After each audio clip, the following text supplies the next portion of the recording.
Witam Was bardzo gorąco, witam Was serdecznie, witam Was dzisiaj w Prawdzie na live'ie, który będzie w całości poświęcony kłamstwu. Chcę Wam dzisiaj opowiedzieć o pewnych swoich obserwacjach, o pewnych skojarzeniach, przekazać pewną wiedzę na temat tego, jak kłamiemy. Nie tylko kiedy zdajemy sobie z tego sprawę, ale wtedy, kiedy kłamiemy na co dzień. Kłamiemy gestem, kłamiemy słowem, wyglądem, wizerunkiem. Kłamiemy nawet, kiedy nie zdajemy sobie z tego sprawy. A bardzo często zdajemy sobie z tego sprawę, tylko po prostu nie zawsze chcemy się z tym konfrontować, nie zawsze chcemy o tym mówić, nie zawsze chcemy zajrzeć w tą prawdę, a czasem po prostu to kłamstwo nam pomaga przeżyć. Więc właśnie, czy można powiedzieć, że kłamstwo jest dobre? Czy każde kłamstwo jest złe? Tutaj kilka takich pytań retorycznych, na które każdy będzie musiał albo potrzebował odpowiedzieć sobie sam. Ja chyba nie jestem wystarczająco dobrym autorytetem, żeby każdemu mówić, jak żyć, i za taki się nie poczuwam.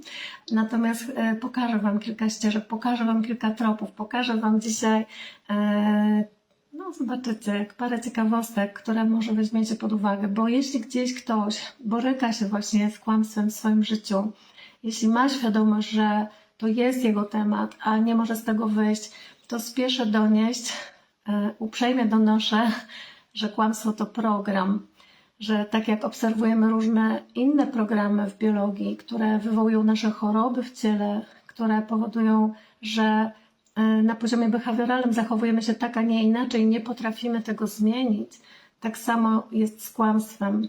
Kłamstwo to program, który może zostać wdrukowany nam w naszym życiu we wczesnym dzieciństwie. Tak naprawdę jeszcze w okresie prenatalnym, jeszcze w łonie matki możemy nabyć właśnie tego programu, chociaż aż trudno się tutaj, znaczy nie trudno się dziwić, ale trudno może niektórym uwierzyć, a ja zaraz właśnie pokażę, jakie to mogą być historie. Natomiast to, co ważne, to z czego sobie często nie zdajemy sprawy, to to, że kłamstwo również może być programem odziedziczonym po przodkach.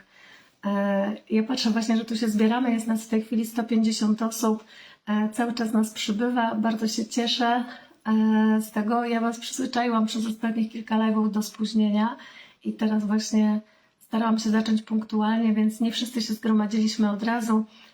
Ci, którzy się do nas dołączają, po prostu wbiją się w ten program w swoim czasie, w swoim momencie i tak też będzie naprawdę dobrze. Kto chce, może sobie wziąć kartkę, długopis, ja będę dzisiaj robić pewne wyliczanki.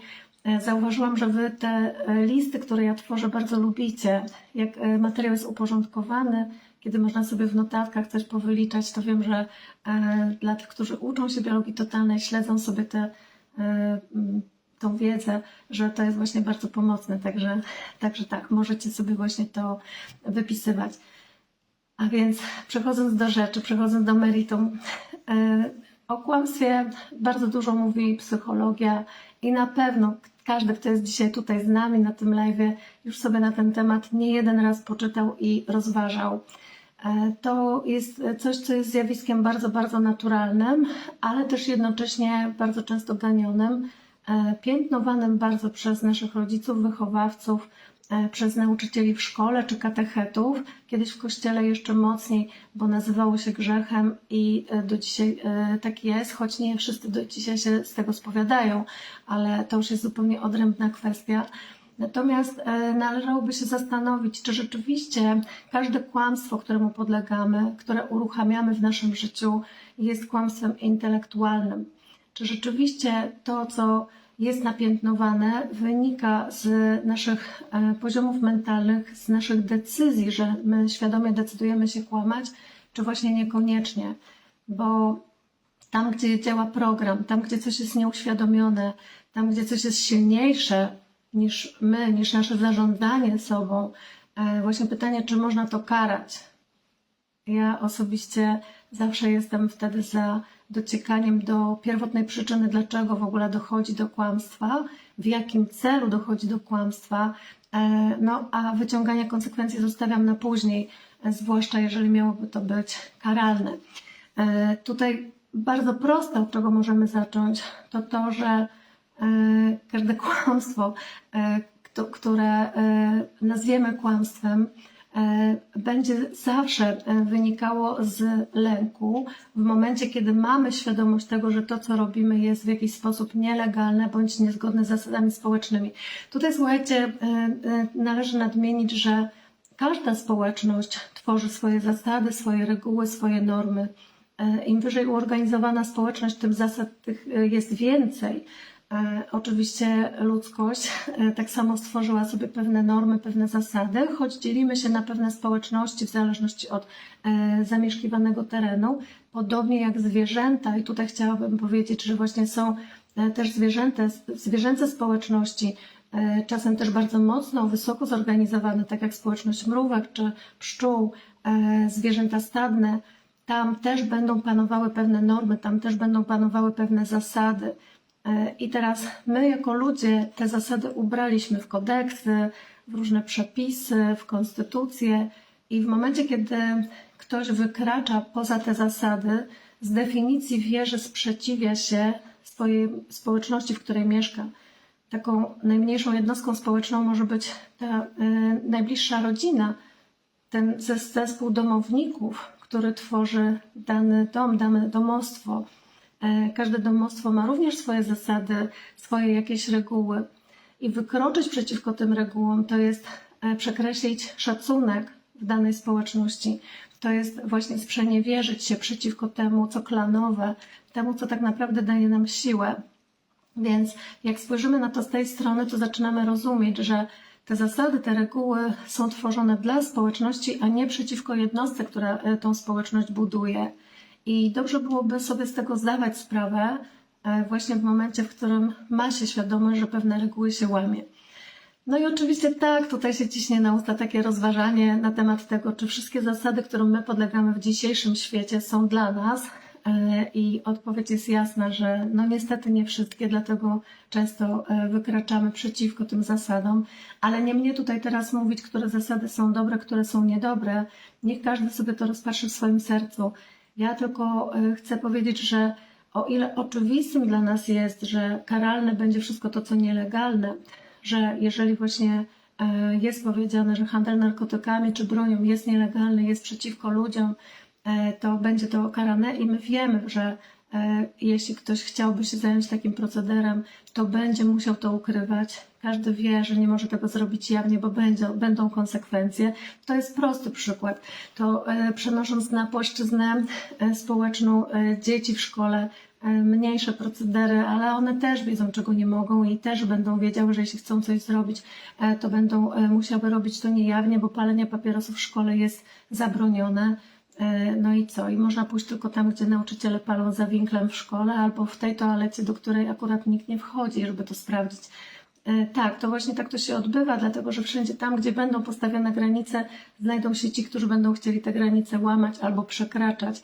To też jest taka odwieczna walka, którą nam tutaj biologia pokazuje. Jak zobaczymy dzisiaj w podsumowaniu tego live'a, samo kłamstwo jest formą walki. Tu zostawiam Wam to do przemyślenia.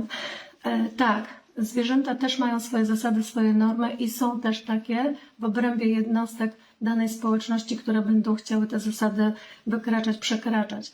One też potrafią ubarwiać swoje pióra, one potrafią zmieniać kolory, one potrafią podszywać się pod inne zwierzęta, one potrafią otaczać się innymi zapachami po to, żeby się podszyć pod inne zwierzę, właśnie po to, żeby oszukać przyrodę, żeby oszukać matkę natury, żeby oszukać swojego przeciwnika. I jak widzicie, to kłamstwo służy oszustwu, służy jakiemuś ukryciu i unikaniu kary, unikaniu konsekwencji, unikaniu, tak naprawdę my z biologii powiemy, cierpienia. Więc oczywiście, jeżeli ktoś będzie chciał czegoś uniknąć, jeżeli ktoś będzie chciał coś ukryć, to znajdzie się też ten drugi, który będzie to ścigał, znajdzie się ten, który będzie to namierzał, znajdzie się ten, który będzie chciał wydobyć prawdę na jaw. No i te śmieszne komedie kryminalne, gdzie policjanci chcą odkryć bandytów, bandyci się ukrywają przed policjantami i tak dalej. Odwieczna walka. Jak widzicie, kłamstwo jest jednym z jej narzędzi. I my mamy świadomość tego, że tutaj, gdzie mówimy o dużych sprawach, właśnie takich, gdzie już mówimy o rzeczach na nielegalu, mówimy o bardzo dużych konsekwencjach, bo najczęściej karą za takie kłamstwo jest po prostu utrata wolności. W biologii najwyższą wartością jest wolność. Jak się tak głębiej zastanowimy, to tak naprawdę wszystko, o co kłócimy się w obrębie naszych małżeństw, w partnerstwie, w rodzinach, z rodzicami jako dzieci albo z dziećmi jako rodzice, to wszystko jest rozmowa o wolności. Zrobimy sobie kiedyś jakąś rozmowę na temat rozważań, gdzie jest granica między bliskością a wolnością. To też jest bardzo ciekawy temat, który rzucam Wam, jak chcecie się zastanowić na weekend tutaj nad tym tematem, że można go bardzo pogłębić, to podrzucam Wam bardzo ciekawy temat. A my właśnie tutaj o tej wolności, tak, bardzo często kłamiemy właśnie po to, żeby zachować swoją wolność na różny sposób rozumianą i oczywiście w różnych społecznościach różnie się przejawiającą. My dzisiaj o ludziach, my dzisiaj oczywiście z odwołaniem do zwierząt, jak zawsze w biologii totalnej, jak zawsze w biologii, i znacie mnie i wiecie, że ja tutaj bardzo często operuję tymi metaforami ze świata zwierząt, one nam dużo pokazują, ale te zwierzęta zostawiam sobie dzisiaj na boku. Mnie dzisiaj zainteresowało to, dlaczego ludzie kłamią i czy ludzie kłamią tylko słowem, czy ludzie kłamią tylko czynem. I też pytanie właśnie, dlaczego kłamią. A więc wiemy już właśnie, że w przypadku tych wszystkich procederów nielegalnych to sprawa jest oczywista, chodzi o zachowanie wolności. Ale też na przykład, dlaczego ludzie kłamią i nie przyznają się do tego, co wydarzało się w ich rodzinach. Dlaczego dzieje się tak, że ludzie potrafią nie powiedzieć, i to czasem latami, nie przyznawać się do tego, że w rodzinie było jakieś karanie sądowe, że w rodzinie był ktoś więziony, odizolowany społecznie, że w rodzinie była choroba psychiczna, że w rodzinie było molestowanie seksualne albo aborcja, że w rodzinie były malwersacje finansowe, jakieś kradzieże, jakieś oszustwa zarówno w jedną, jak i w drugą stronę. Dlaczego ludzie tego nie mówią? Mnie zawsze najbardziej interesowało, dlaczego tego nie mówią rodzice swoim dzieciom, dziadkowie w swojej rodzinie. Dlaczego są takie nieme przekazy, które przekazują tą informację, ale podprogowo, natomiast nie jawnie, nie słowem, nie wyraźnie, nie z dopowiedzeniem. Okazuje się właśnie, że pewne niedopowiedzenia, pewne mówienie półprawdy, zatajanie prawdy, czasem tylko takie sugerowanie, jak ta prawda wygląda tak naprawdę, to jest właśnie również kłamstwo i pytanie właśnie, z czego to wynika. Oczywiście, że to bardzo często jest związane ze wstydem, że ludzie kłamią dlatego, że się wstydzą, nie mówią o pewnych rzeczach i zatajają prawdę dlatego, że się jej po prostu wstydzą. Ale jakbyśmy chcieli spojrzeć na wstyd z punktu widzenia biologii, no a pomoże nam w tym biologia totalna i ta wiedza, którą mocno, bardzo precyzyjnie przekazuję w swoim webinarze Koło Emocji, jak pamiętacie, to jest nadal najlepiej sprzedający się webinar z wszystkich moich webinarów jak do tej pory. Ciekawa jestem, czy któryś kiedyś go prześcignie. Ponad 1000 sprzedanych webinarów Koło Emocji, kochani. Taki rekord właśnie tutaj pada. To jest właśnie webinar, w którym ja uczę o tym, że jest tylko 5 emocji pierwotnych, takich bazowych, zasadniczych, które przeżywamy. Nie zdradzę tu wielkiej tajemnicy, kiedy je wymienię. To jest lęk, to jest złość, to jest radość, to jest obrzydzenie i smutek. Dopiero wszystkie emocje wtórne bazują na tych pierwotnych i z nich się wywodzą. Ale powiedzcie mi, a gdzie tutaj jest wstyd? Jeżeli wstyd jest tak silnym motorem napędowym, jeżeli wstyd w skali Davida Hawkinsa o wartości 20 jest powiedziane, że jest już po prostu najniżej wibracyjną emocją, jaką możemy przeżywać, a jednak tak silnie nakręcającą nas do pewnych działań, to pytanie właśnie, gdzie on się plasuje w tych emocjach tutaj w tym kole i dlaczego w takim razie wstyd, którego nie ma w emocjach pierwotnych, może być tak silną siłą napędową. I okazuje się, że dlatego, że jako emocja złożona będzie zawierał w sobie komponentę, jeśli nie wszystkich emocji pierwotnych, to bardzo wielu, bardzo często wielu tych emocji pierwotnych. I główną emocją pierwotną, jaka może zawierać się we wstydzie, w ludzkim wstydzie, a myślę, że i w zwierzęcym też, jeśli się temu dobrze przyjrzymy, jest lęk. Najczęściej to będzie lęk przed oceną. W tym przypadku, kiedy my rozmawiamy o takich naprawdę skrajnych ludzkich zachowaniach, to będzie lęk przed osądem. Pamiętamy, że ocena nie równa się osąd. Można coś oceniać, ale to nie jest to samo, co osądzać. Ale my możemy bać się i jednego, i drugiego. Możemy bać się ludzkiego osądu, ale możemy się bać i oceny. Nie w każdej ocenie jest osąd, ale ocena może być sprawiedliwa i może nam odbierać wolność albo przynosić jakąś inną karę. I bojąc się tej oceny społecznej, czy oceny ludzkiej, czy oceny jakiegoś bliskiego człowieka, my właśnie często uciekamy się do kłamstwa, do mówienia półprawdy, właśnie po to, żeby czegoś uniknąć. Psychologia, a w zasadzie taki nurt, który może można podciągnąć pod nauki psychologiczne, tak zwane neurolingwistyczne programowanie, w skrócie NLP, o którym na pewno słyszeliście wiele razy, wyszczególnia tak zwane metaprogramy, w których my funkcjonujemy jako ludzie. Nie zagłębiając się za dużo w szczegóły, żeby to nie brzmiało za bardzo naukowo, chodzi po prostu o to, żeby zrozumieć, że są pewne determinanty, które kierują zachowaniem ludzkim i tych metaprogramów wyszczególnia się kilka, a nas będzie dzisiaj interesował jeden konkretny, a mianowicie metaprogram do albo metaprogram od. Te determinanty, które będą kierowały nami do czegoś, będą zawsze mówiły o dążeniu do przyjemności. Układ w mózgu, są ośrodki w mózgu, ośrodki nagrody, które będą właśnie dawać nam wrażenie przyjemności wtedy, kiedy dostajemy coś, kiedy dostajemy nagrodę, a jednocześnie będziemy chcieli uciekać od przykrości, uciekać od cierpienia, uciekać od bólu i za to też są odpowiedzialne konkretne ośrodki w naszym mózgu. To, że my jesteśmy ustawieni na metaprogram do albo na metaprogram od, jest warunkowane w neurobiologii. To jest też naturalne. Są ludzie, którzy potrafią być bardziej motywowani do i częściej ich motywacją do tego, żeby wstać z łóżka i wyjść z domu jest to, co ich przyciąga do nowego świata, do nowej rzeczywistości, do tego, co mogą wykreować, ale są tacy, u których silniejszy będzie ten metaprogram od, na przykład no jak już nie chcesz się sikać w łóżko, no to z niego wstaniesz. Jak już nie chcesz za bardzo się tutaj spocić, bo jest ci za gorąco pod kołdrą, to wyjdziesz z tego łóżka. Czyli uciekasz od tego, co niewygodne, uciekasz od cierpienia. I dokładnie tak samo jest z kłamstwem. Zauważcie, że jeżeli waszym silniejszym programem, w którym funkcjonujecie, może właśnie do dzisiaj w sposób nieuświadomiony, a może będzie to z waszą pomocą do zmiany. Zobaczymy, czy ktoś się dzisiaj na to zdecyduje. Jeżeli waszym silniejszym metaprogramem będzie dążyć do przyjemności, będziecie wtedy mówić rzeczy, za które otrzymacie nagrodę.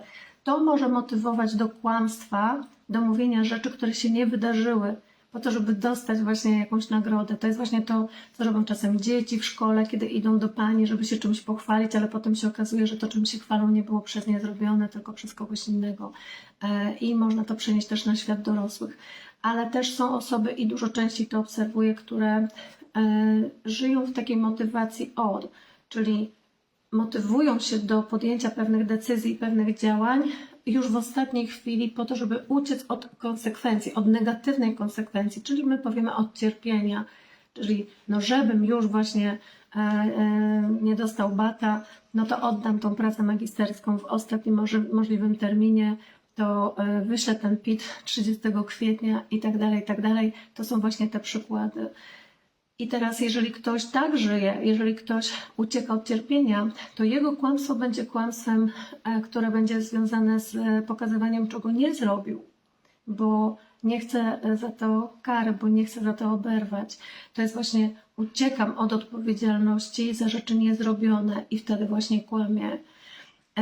Oczywiście ja teraz mówię na dużym poziomie generalizacji, uogólniam, bo przykładów może być naprawdę wiele i właśnie będziemy sobie te przykłady dzisiaj prześledzić, ale chciałam Wam pokazać to na takim szerokim planie, że kłamstwo jest wpisane w naszą naturę, bo okazuje się, że dzięki kłamstwu wielokrotnie mogliśmy przeżyć. Tak naprawdę jednym z głównych naszych lęków, który motywuje nas do kłamstwa, to jest właśnie lęk przed śmiercią, lęk przed zagrożeniem, lęk przed drapieżnikiem. Oczywiście później w następnej kolejności, kiedy uda nam się już zachować życie, to będzie lęk przed bólem, lęk przed utratą zdrowia, lęk przed cierpieniem fizycznym, potem psychicznym, emocjonalnym. To jest właśnie to, przed czym my uciekamy. Gdzieś na końcu całej tej hierarchii będą te wartości duchowe, jeżeli ktoś sobie w ogóle z tego zdaje sprawę i będzie świadomie kłamał, a jeżeli nie, no to po prostu w podprogowym przekazie będzie to nieuświadomione, ale może być też kłamstwo duchowe i w tym też często funkcjonujemy. Czego nie mówimy? I teraz właśnie z tych powodów, o których już tutaj wspomniałam, a które jeszcze może później sobie rozwiniemy, nie mówimy, że w rodzinie jest choroba. Nie mówimy, że w rodzinie jest bieda. Nie mówimy, że były zdrady. Nie mówimy o tym, że ktoś był oddelegowany do szpitala, że były delegacje. Właśnie dlatego, że się tego wstydzimy, dlatego, że boimy się restrykcji społecznych, dlatego, że boimy się, co ludzie powiedzą. A więc jak spojrzymy sobie na to gdzieś z głębi, no to znowu wchodzimy w to, że to są lęki przed oceną społeczną i przed osądem.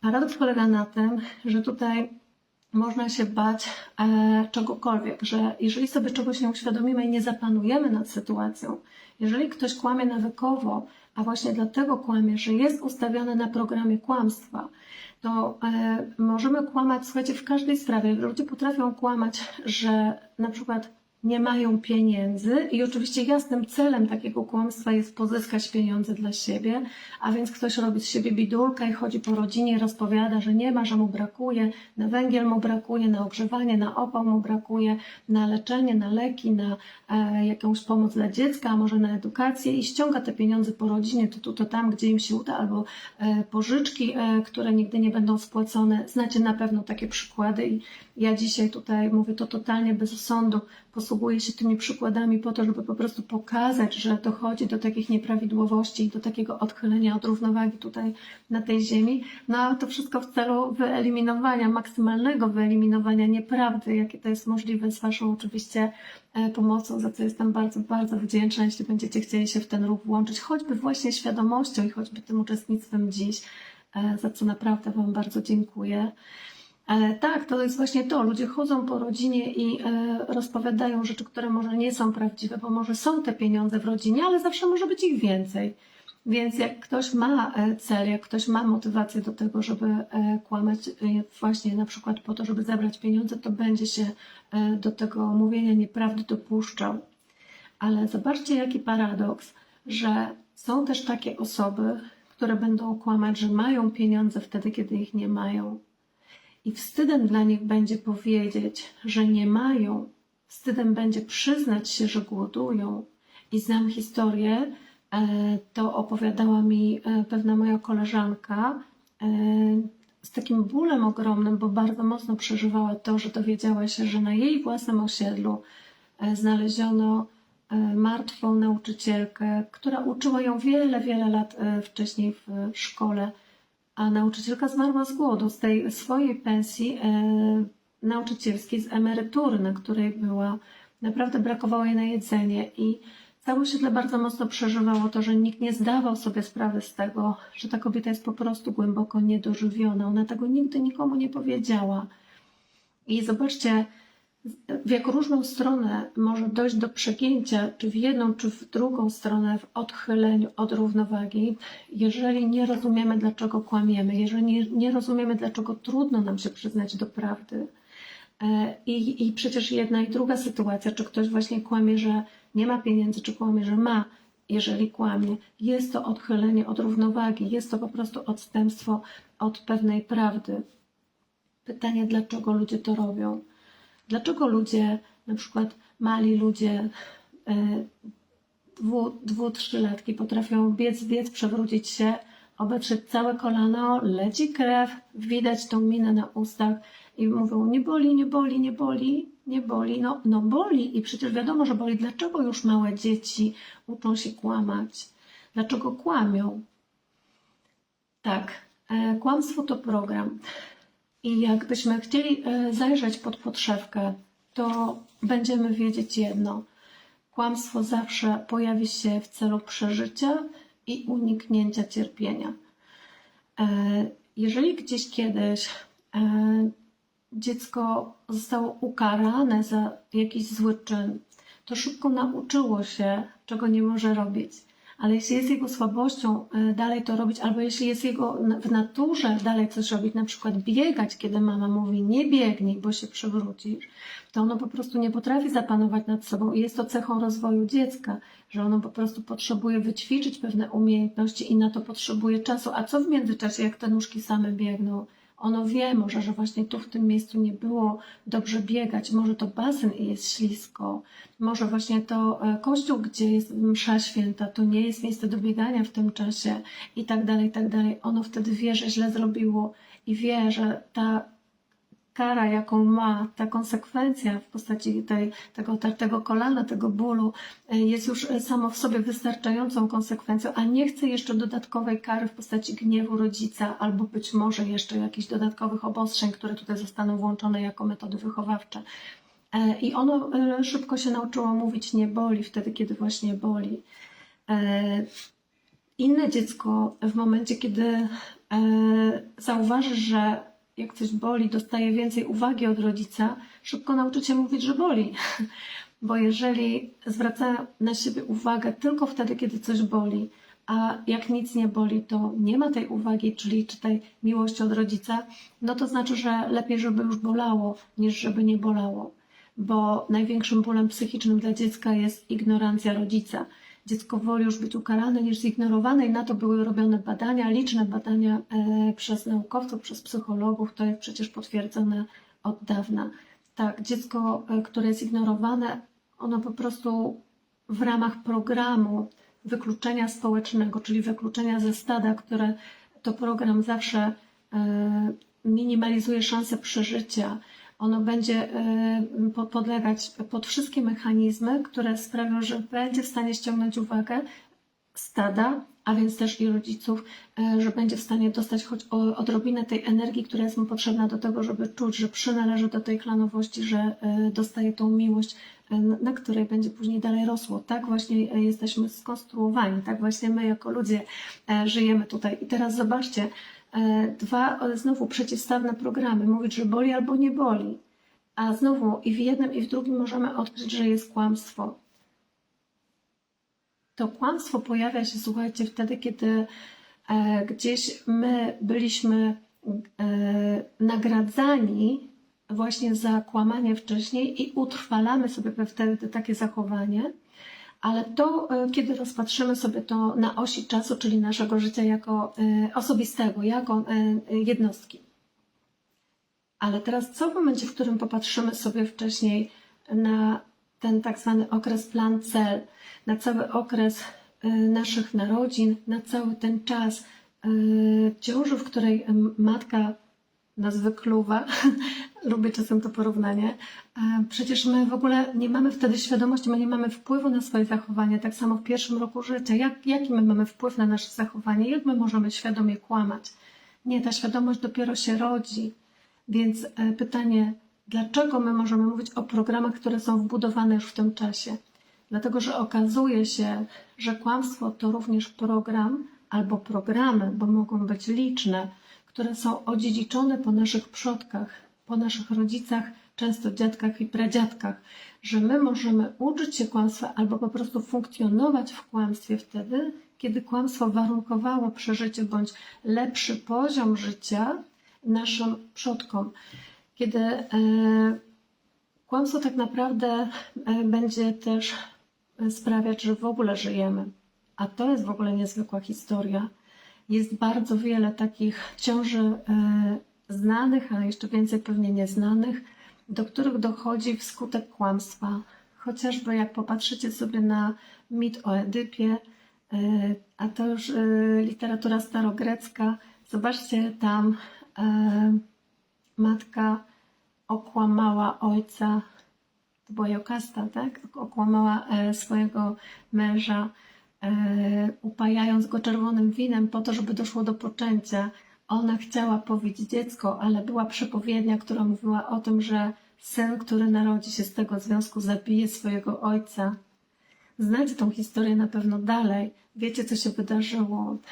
Ta przepowiednia się spełnia, ale właśnie, żeby w ogóle mogło do tego dojść, to najpierw musi narodzić się ten syn.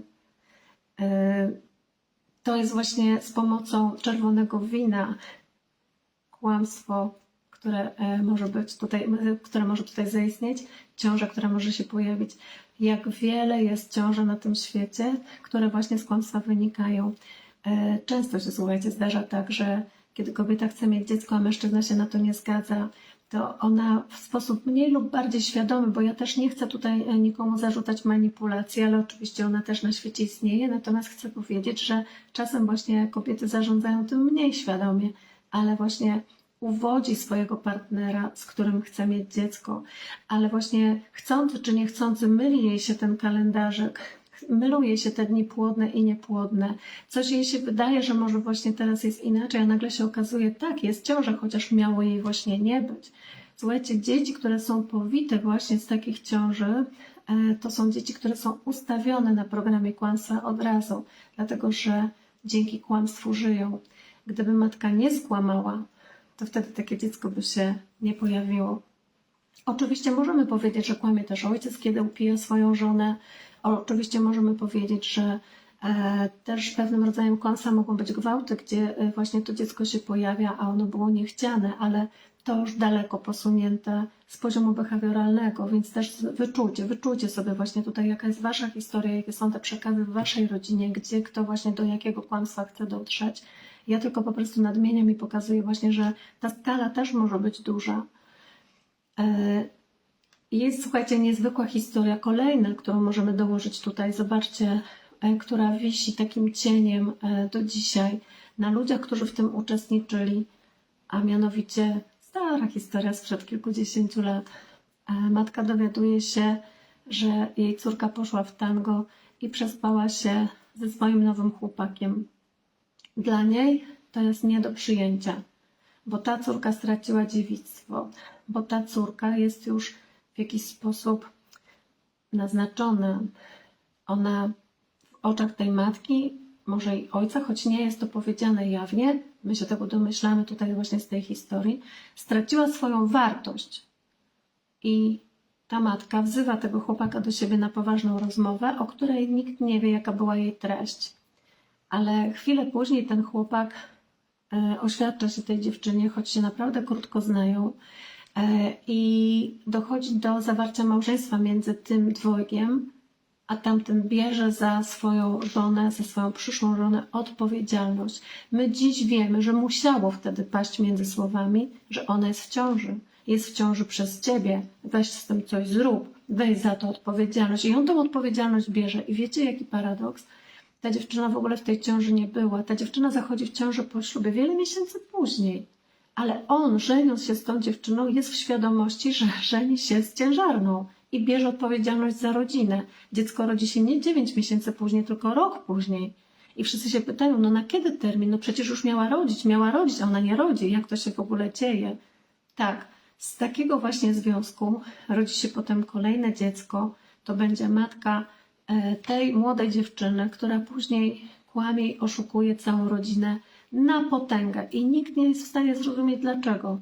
Oszukuje słowem, mówi, że zrobi, a nie zrobi. Obiecuje, nie dotrzymuje obietnic. A potem posuwa się dalej. A potem posuwa się do tego, żeby kraść pieniądze w rodzinie. Potem się okazuje, że kradnie przedmioty, będąc w gościach. A to u cioci, a to u babci, a to gdziekolwiek by się znalazła z rodziną, zawsze coś jej się do tych rąk przyklei. Właśnie wszyscy się zastanawiają, na czym to polega. Nie ma w rodzinie takiego jawnego kłamstwa. Wszyscy szukają historii, wszyscy szukają właśnie skąd to się gdzieś wzięło. Tak, to ma swoje korzenie u dziadków, to ma korzenie właśnie w tym kłamstwie, kiedy ta kobieta mówi, tak, ona jest w ciąży teraz, proszę ożeń się z nią. I zobaczcie, to są ogromne konsekwencje. Ja podawałam kiedyś Wam inny przykład. To na jakimś webinarze pamiętam, że na pewno opowiadałam historię tej kobiety, którą zastała wojna we wsi. Wola Głowska, tam stacjonują we wrześniu wojska generała, jak to z reguły w czasie wojny jakiś generał ma swoje wojska. Każdy generał po każdej stronie, czy to polska, czy niemiecka, czy rosyjska, będzie miał swoje wojska i te wojska później się ze sobą ścierają. Wiecie, jakie ja mam zdanie na ten temat, więc trochę Wam tym sarkazmem tutaj to pokazuję. No ale historia toczy się swoimi prawami. Te wojska polskie stacjonują w tej wsi, ale niestety stacjonują tam też i niemieckie, bo Niemcy po prostu wkradli się tam, przełamując cały ten front.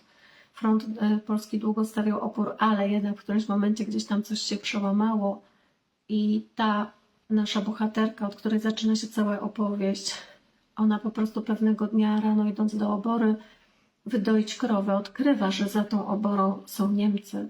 Niemcy, którzy wybili pół tej wsi. Ona ma świadomość tego, że wielu jej znajomych, wielu jej przyjaciół, a jej rodzina wyginęło właśnie z tych rąk niemieckich, ale oni proszą o mleko. I co ona ma do wyboru? Ona może im odmówić i wie, że tak samo ją zabiją, albo może im to mleko dać. Ale gdyby się to wydało, to wtedy rozumiecie, że będzie kara, dlatego że spotka się z osądem swojej własnej polskiej społeczności z tej wsi, z której się wywodzi. Co ona ma zrobić? Kłamie na 2 fronty, żeby przeżyć. Ona po prostu nie ma wyboru. I to jest program, który potem odnajdziemy w kilku, a ja już w tej chwili znam 3 pokolenia w dół, gdzie odnajdujemy kolejne osoby w rodzinie, które kłamią. Kłamią, nie wiedzą dlaczego. Lubią kłamać, potrafią kłamać, doskonale maskują się za kłamstwem i nie wiedzą, czemu to robią, bo w zasadzie tak naprawdę nie byłoby żadnego cierpienia, gdyby powiedziały prawdę. Często kłamią w małych sprawach, w których to jest w ogóle niepotrzebne i nie rozumieją dlaczego. To jest program. To jest właśnie to, że gdzieś kiedyś kłamstwo na jeden i na drugi front uratowało życie. Ta kobieta przeżyła. I to kłamstwo jest wdrukowane w to DNA, właśnie w te geny i mówi, dzięki temu, że kłamiesz, to ty żyjesz, bo tylko i wyłącznie dlatego to życie zostało podane dalej, że wcześniej zaistniało kłamstwo. Jeśli kłamstwo jest problemem w waszej rodzinie, a tu właśnie taka intencja tego live'a, żeby spieszyć z pomocą, tam gdzie właśnie widzimy, że jeszcze brakuje światła, że jeszcze jest jakiś cień, że jeszcze właśnie musimy rozświetlić jakieś mroki. Jeśli to jest wasz temat, to proszę i apeluję dzisiaj, docierajcie do swoich historii rodzinnych, docierajcie do tych historii sprzed kilku pokoleń i szukajcie, gdzie tam wkradło się kłamstwo, które najprawdopodobniej w tamtym momencie warunkowało życie i przeżycie. Tylko takie silne programy potrafią działać przez wiele pokoleń. Jeśli to były jakieś małe, drobne sprawy, to najczęściej to się wygłusza w ciągu pierwszego, drugiego pokolenia, ale silne programy mogą działać nawet przez wiele, wiele pokoleń. To, że musieliśmy ukrywać ludzi pod podłogą albo w szafach, chowaliśmy gdzieś Żydów w czasie wojny, chowaliśmy Cyganów, różne nacje, którym groziło wyginięcie w czasie II wojny światowej. Znane wam są te historie. To jest właśnie to, co warunkowało życie wielu, ale też wielu życiem ryzykowało. My bardzo często dzisiaj, kiedy obserwujemy kłamstwo, widzimy, że ludzie zachowują się w tym kłamstwie tak, jakby cały czas podejmowali przeogromne ryzyko. Wtedy, kiedy tak naprawdę dzisiejsze czasy są już zupełnie inne i tego ryzyka albo nie ma, albo jest po prostu minimalne, ale reagujemy dokładnie tak samo, jak wtedy nasi dziadkowie czy pradziadkowie. To jest po prostu naprawdę niezwykłe. Ja myślę, że to jest dla was oczywiste i chciałabym właśnie tutaj powiedzieć, że mam wypisane właśnie tak a propos tej listy, którą powiedziałam, że a ja wiem, słyszałam ostatnio, że podobno bardzo lubicie, jak ja wam pokazuję, że mam notatki tutaj, że ja się do tych szkoleń przygotowuję, że to jest właśnie coś, co uwiarygadnia właśnie to działanie. Chcę wam powiedzieć, że ja często pracuję na mapach myśli, bo ja jestem trenerem technik pamięciowych i ja bardzo lubię pracować. Słuchajcie, te właśnie mapy tworzyłam sobie do tych naszych spotkań przez wiele dni, a sam pomysł tego live'a wpadł mi do głowy w zeszłym tygodniu, natomiast ja notatki o kłamstwie zbierałam do różnych materiałów już od bardzo wielu lat, dlatego właśnie tak sobie pomyślałam, uporządkuję to, podzielę się tym, co mam na dziś, co mam na dzień dzisiejszy. już niech to będzie dla Was inspiracją. Może to nie jest wszystko, ale to już jest naprawdę dużo. To już jest tak konkretny materiał, że wydaje mi się, że powinien Was ponieść gdzieś dalej w tych Waszych poszukiwaniach i pomóc Wam pouwalniać różne historie, jeśli chcecie. Jeśli taka Wasza decyzja i taki Wasz wybór, bo oczywiście jeśli ktoś chce zostać w kłamstwie i to lubi, to też ma takie prawo. Jeśli mu to służy i czuje, że to jest dobre, albo w danej chwili po prostu nie ma innego wyboru, bo może też i tak być, to okej, właśnie to jest Wasza wola. Ja chcę powiedzieć, że akurat ja mam tak, że kłamstwo wyciągam na jaw najbardziej błyskawicznie, jak się tylko da. I mam taki dar właśnie do tego, żeby wyczuwać kłamstwo w przyrodzie, kłamstwo w biologii. Ja wiem, że ludzie kłamią, a ciało nie. Ja z ciała więcej wyczytam niż z tego, co ludzie do mnie powiedzą. Ja zawsze byłam takim detektywem, który dociekał do prawdy. Lubiłam wyciągać prawdę i tak naprawdę w tej swojej ogromnej naiwności dziecięcej nigdy nie rozumiałam, kiedy w mojej rodzinie chciało się zachować jakąś tajemnicę, coś w sekrecie, a akurat moja rodzina, z której pochodzę, była taką, w której nie wolno było o niczym mówić i wszystko było w sferze tabu. Bardzo wiele rzeczy było w sferze tajemnic i o tym się nie rozmawiało, o wielu rzeczach oficjalnie nie wiem do dzisiaj. A jednak właśnie ja tutaj na tej ścieżce biologii totalnej, jak detektyw z tą lupą, chodzę i wynajduję wszelkie kłamstwa, wszelkie nieprawidłowości, wszelkie nieścisłości. Przyszłam w tej rodzinie jako bardzo niewygodna osoba i to, co robię, jest bardzo nielubiane, było kiedyś bardzo źle widziane, ale czuję, że jest to dar. Czuję, że właśnie uświadamianie pewnych rzeczy, wyciąganie na jaw pewnych rzeczy, to tak jakby rzucanie takiego snopu światła. Jeśli sobie wyobrazimy latarkę, właśnie to jest właśnie to światło, które oświetla swoim snopem ten obszar, właśnie tą ciemność w danym momencie, w danej chwili. Ja czuję właśnie, że to moja rola, no a Wy sobie poczucie, jaka jest Wasza. Przechodząc do tego punktu właśnie tutaj, programy kłamstwa, to zobaczcie właśnie, pierwszy taki program to przetrwać, czyli przeżyć. Tu już pokazałam właśnie kilka przykładów bardzo mocno obrazujących, ale na pewno znacie ich więcej. Gdyby ktoś chciał, gdyby miał swój, napiszcie tutaj w komentarzu, podzielcie się z innymi, bo może to właśnie komuś odpali pamięć, jakieś wspomnienie rodowe. Może właśnie to pokaże, czy to wspomnienie jest gdzieś właśnie z czasów wojennych, z przeszłości i bardziej dotyczy spraw związanych z ochroną życia, z majątkiem, który trzeba było gdzieś ukrywać, z własnością albo z tożsamością narodową, którą też czasem trzeba było ukrywać, bo na takie rzeczy również zwracajcie uwagę, czy na przykład bardziej to jest związane z samą historią pochodzenia konkretnych członków rodziny, właśnie tego, kto jest ojcem dziecka, czy była zdrada, czy mama spotykała się z kimś obcym, czy tata spotykał się z kimś innym, czy były osoby trzecie w rodzinie, bo to są wszystko rzeczy, które najczęściej są w sferze tabu, ale właśnie później te ciąże takie niewyjaśnione, potem to rodzeństwo, które nie wiadomo, czy jest z jednych rodziców, czy nie, to są wszystko później właśnie te konsekwencje, które niesiemy gdzieś dalej. To jest właśnie ta zagadka, która sprawia, że zastanawiamy się, jak to jest możliwe, że ja jestem ciągle ta trzecia. Dlaczego jako kobieta mam ciągle poczucie, że jestem ta trzecia? Tyle kobiet do mnie przychodzi właśnie z takimi różnymi programami i się zastanawiają, ale w czym rzecz? No właśnie w tym, że jeżeli była ta trzecia w rodzinie, o czym się nie mówiło, to Ty będziesz natrafiać na takie historie, że za każdym razem zakochujesz się w mężczyźnie, który jest zajęty, który jest żonaty, gdzie jest jakaś historia właśnie, w której Ty musisz być na kolejnym miejscu, albo odwrotnie, może to dotyczyć mężczyzn. To są właśnie te wszystkie tajemnice. Plus właśnie ciąża, plus to pochodzenie, tak jak mówiłam. Może się, słuchajcie, też zdarzyć tak, że do takiego kłamstwa dochodzi, kiedy matka jest w ciąży z dzieckiem i nie o kłamstwo dotyczące poczęcia chodzi, tylko o jakąś inną historię, która wydarza się. Może właśnie trzeba było nakłamać, że nie jest się małżeństwem, dlatego że tylko wtedy można było kupić drugie mieszkanie, a na jedno małżeństwo kiedyś można było kupić tylko jedno, a pojawiała się jakaś możliwość współdzielnie, żeby nabyć drugie. Pary potrafiły się rozwodzić tylko po to, żeby nabyć kolejne mieszkania. To też jest kłamstwo. Może akurat właśnie któraś kobieta była w ciąży w tym czasie, kiedy przyszło podjąć taką decyzję. Czasem trzeba było nakłamać w urzędzie, trzeba było nakłamać w sklepie, albo trzeba nakłamać w MOPS-ie, albo trzeba zaniżyć zarobki, żeby dostać jakieś wsparcie, jakieś datki, jakieś dofinansowania itd., itd. dlaczego właśnie to robimy. Jeżeli dzieją się takie rzeczy, kiedy matka z dzieckiem jest w ciąży, to dziecko jest ustawione programowo od razu na kłamstwo, potem już w dowolnej sprawie. A więc właśnie przetrwać, ocalić siebie i ród. To jest drugi punkt, choć oczywiście też mocno związany z tym przeżyciem. Dalej, wygrać z przeciwnikiem. Na przykład zwierzę będzie chciało wygrać w pokryciu z konkretnej samicy, jeśli to jest samiec, albo na przykład przy wyborze samca, jeśli to jest samica.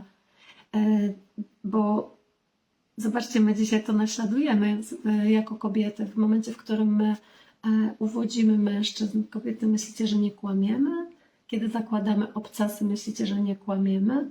Oczywiście, że kłamiemy i przecież wiemy, i z badań nawet to wynika, kiedy kobieta zakłada wyższy obcas, to wtedy zupełnie inaczej układają się jej pośladki.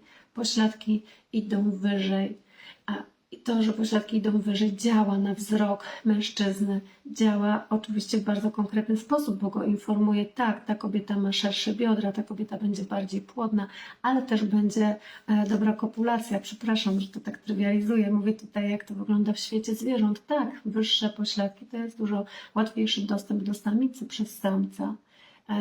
To jest właśnie to, co my robimy, zakładając wyższe obcasy, chcąc się podobać. To jest właśnie to uwodzenie. Geralda Diaz, mój mistrz i nauczyciel biologii totalnej, wiele razy powiedział to zdanie, że w każdym uwodzeniu kryje się mała problematyka samobójcza. Bo to nie jest naturalne, żeby uwodzić. To jest właśnie coś, co informuje nas o tym, że funkcjonujemy na granicy życia i śmierci. Nie uwieść kogoś, to jest tak jakby nie zdobyć go dla siebie. Wszystko jedno, czy samca przez samicę, czy odwrotnie. Ale to jest właśnie tak jakby stracić szansę na prokreację, czyli tak jakby skontaktować się ze śmiercią. Bo jeżeli nie dasz życia, to kontaktujesz się ze śmiercią, na przykład z odejściem swojej linii genowej.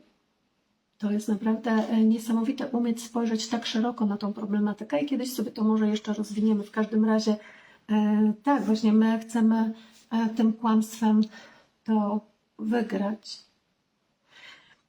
My oczywiście chcemy, to kolejny program, uniknąć cierpienia. Chcemy uniknąć śmierci, chcemy uniknąć krzywdy, chcemy uniknąć ran, bólu. U ludzi powiemy o bólu psychicznym, a emocjonalnym. Na przykład chcemy uniknąć wyśmiania. Oczywiście, że tak, to też jest ból. Być wyśmianym na przykład za łysinę albo za mały biust. Za cokolwiek. Wstawcie sobie, byłeś kiedyś wyśmiany, byłaś wyśmiana, a potem uczysz się kłamać, potem dorabiasz sobie jakieś dodatkowe staniki, albo przypinasz jakąś treskę, albo farbujesz włosy. Wszystko jedno, czy jesteś kobietą czy mężczyzną. Potem obserwujemy takiego spoconego polityka, który gdzieś w obradach Sejmu po paru godzinach ocieka farbą do włosów. Śmiejemy się z tego. Patrzymy na to, że to jest po prostu kłamstwo. Ten człowiek nas oszukuje. Farbując włosy nas oszukuje. Wszyscy to robimy, słuchajcie. Każdy z nas chce się podobać, każdy z nas chce coś ukryć, każdy z nas boi się wyśmiania. Dlaczego? Dlatego, że to jest związane z programem odrzucenia społecznego, czyli odrzucenia ze stada. Znowu, jeżeli ktoś jest wykluczony ze stada, jeżeli jest odrzucony, to zagraża mu śmierć, bo my jesteśmy zwierzętami stadnymi i tylko przynależność do pewnej grupy społecznej, do stada bazowo, w świecie zwierząt, ale tutaj dzisiaj my przenosimy na wyższy poziom w naszej metaforze. Tylko ta przynależność warunkuje nasze życie i przeżycie. Nie chcemy być wyśmiani, nie chcemy być odrzuceni, nie chcemy być porzuceni, nie chcemy doświadczyć izolacji społecznej, czy właśnie być jakimś wyrzutkiem społecznym. Absolutnie. Boimy się pogardy, boimy się też zawstydzenia, boimy się osądu. To wszystko, o czym tutaj wspominałam, to jest właśnie powód, dla którego my potrafimy dopuszczać się kłamstwa. No i oczywiście kolejnym programem jest coś ugrać, czyli mieć jakiś chwilowy zysk. Często z pomocą kłamstwa udaje nam się coś uzyskać, no ale oczywiście jeszcze częściej okazuje się, że to nie było na długo.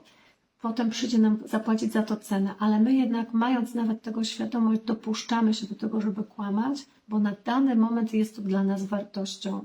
Jak to się mówi, że kłamstwo ma krótkie nogi i to jest prawda. Dlatego, że jeśli coś nie stoi w prawdzie, to będzie się pchało do uwolnienia. Prędzej czy później wszystkie te kłamstwa będą odkryte. Prędzej czy później ta zdrada wyjdzie na jaw. prędzej czy później ktoś gdzieś kiedyś odkopie tą puszkę zakopaną z pieniędzmi w ogrodzie pod drzewem. Prędzej czy później mama zobaczy, że to jednak dziecko, jej dziecko ukradł ten samochodzik, który w przedszkolu jest poszukiwany od kilku dni i nie wiadomo gdzie był, a wszyscy go szukają i tak dalej, tak dalej. Tak, kłamstwo jest odchyleniem od równowagi, wszechświat będzie chciał to wyrównać. No i to jest właśnie ta rozmowa na temat walki światła z ciemnością, o ile w ogóle tutaj w tym przypadku można o walce powiedzieć, bo chyba nie. Są, słuchajcie, tutaj na mojej liście obok narzędzia kłamstwa, które chcę zaraz też wymienić jako wyliczankę, ale tutaj jest takie dobre miejsce, taki dobry moment, żeby powiedzieć, kiedy kłamca przyzna się do winy.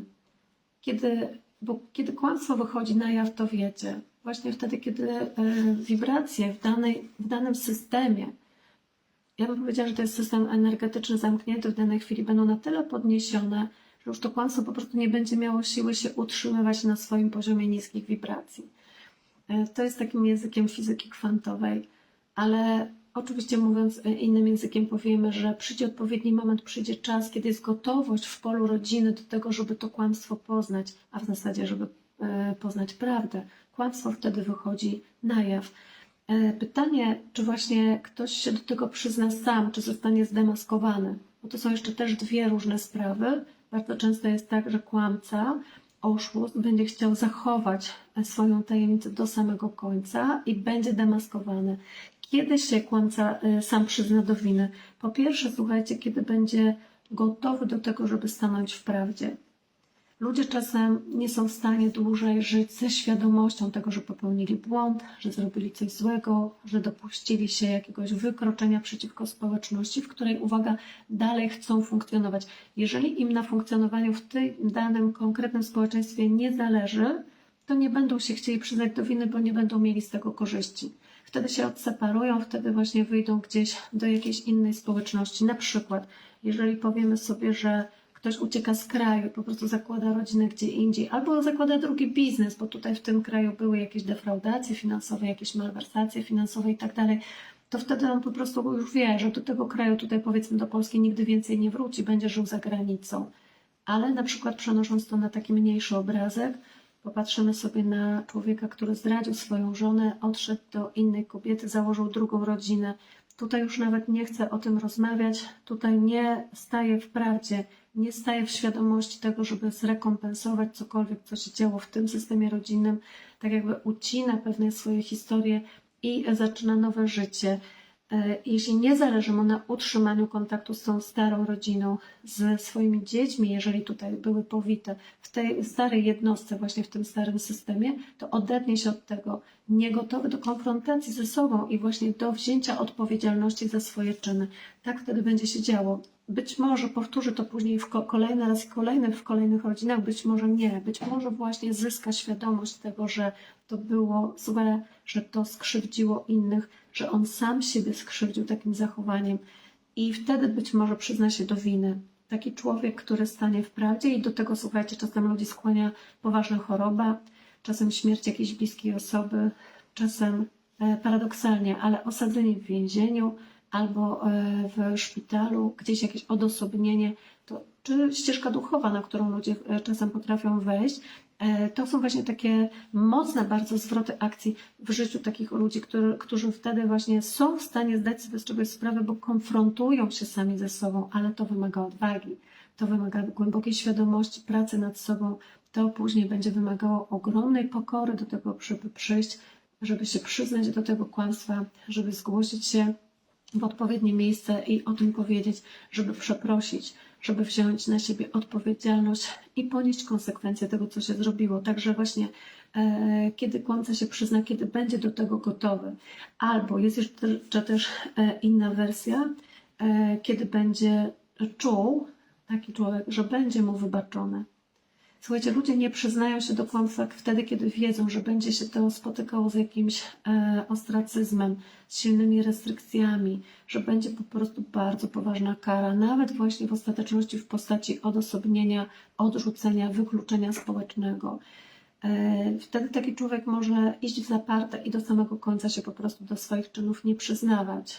Natomiast jeśli będzie czuł, że będzie mu wybaczone, że będzie przyjęty, tak, wtedy może się do takiego kłamstwa, do takiego oszustwa przyznać. Inna wersja tego, kiedy kłamca się do czegoś przyznaje, to taka, kiedy czuje się pokonany i kiedy już widzi, że przyznając się do swojego przewinienia, może jeszcze coś ugrać. A więc przelicza sobie zyski i straty i widząc, że przyznając się do jakiegoś błędu, kara będzie mniejsza niż kiedy się nie przyzna, a w zasadzie wszystkie dowody i tak już o tym świadczą, więc jest przegrany, jest pokonany. Powiedzmy, w przyrodzie by to oznaczało, że zwierzę leży z odkrytym brzuchem pod drugim, którego trzyma za szyję. Tamten jeszcze może mu darować życie. Tak, wtedy właśnie ten może ręką odbić na macie i powiedzieć: dobra, poddaję się, tak, dobra, wygrałeś, tak, dobra, ty dominujesz, tak, ty jesteś właśnie samcem alfa, tak, ja właśnie teraz przyznaję się, ale właśnie teraz pytanie, na długo czy nie na długo, no bo znowu natura ludzka jest różna. Możemy zauważyć, że są osoby, których taka sytuacja życiowa, dopięcia do samej ziemi, czegoś nauczyła, oni zmieniają swoje funkcjonowanie, swoje myślenie i świadomość, ale są tacy, którzy będą to powielać, którzy będą to powtarzać, tak jak mówię, nie wyjdą z programu. Uznając, że kłamstwo to program, są tacy, którzy w tym będą dalej tkwić. Tak, więc jeśli ktoś chce jeszcze sobie napisać punkt C, właśnie kiedy kłamca się przyzna do winy, to wtedy, kiedy będzie gotowy ponieść te konsekwencje. Jeśli nie będzie gotowy, to będzie cały czas unikał tej odpowiedzialności. Czyli mamy tutaj na myśli na przykład dzieci. Ja lubię obrazować przykładami, dużo Wam przykładów dzisiaj daję, jak z reguły w swoich webinarach czy live'ach, żeby to było łatwiejsze właśnie do zrozumienia. Tak, taki nastolatek, który wie, że zrobił źle, który wie, że podbierał rodzicom pieniądze, on potrzebuje czasu na to, żeby się oswoić z tą myślą, że będzie się musiał z tym skonfrontować i przyznać się do winy, że w zasadzie jest już przyłapany na gorącym uczynku, że już teraz głupio udawać, a przecież też jest ten metaprogram do miłości rodzicielskiej, do tej więzi z matką czy z ojcem. Chce być częścią tej rodziny, nie chce się przecież odizolować. Jak mówi Bert Hellinger w swoich naukach, a bardzo go cenię, naprawdę chętnie polecam jego książki, wszystkie jego prace. Mówi o tym właśnie, że jeśli człowiek zaciągnie zbyt duży dług, dług energetyczny czy dług społeczny, to sam będzie musiał się ukarać w ten sposób, że izoluje się od danego społeczeństwa, bo wie, że w którymś momencie nie spłaci już tego długu, więc żeby nie zaciągać tego długu gdzieś dalej, będzie się po prostu izolował. To są te tak zwane czarne owce w rodzinie. To są ci, którzy gdzieś schodzą na margines społeczny, czy na margines rodziny i nie wiemy dlaczego. To są może ci, którzy w ogóle zrywają kontakt z rodziną. Zawsze, jeśli macie taką historię czarnej owcy w rodzinie, sprawdźcie, gdzie zaciągnęła długi, komu jest coś winna.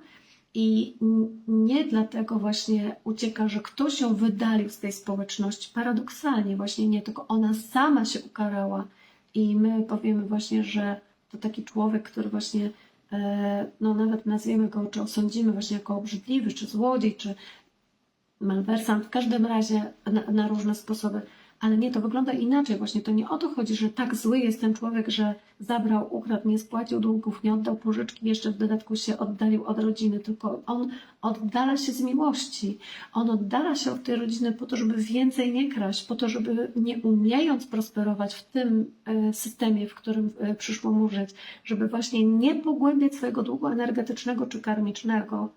Z miłości to robi, słuchajcie, i umieć znaleźć też takie historie, umieć znaleźć właśnie ten dług, wybaczyć takiej osobie, puścić to w niepamięć, to wielka sztuka, ale to też naprawdę ogromny dar dla takiej rodziny.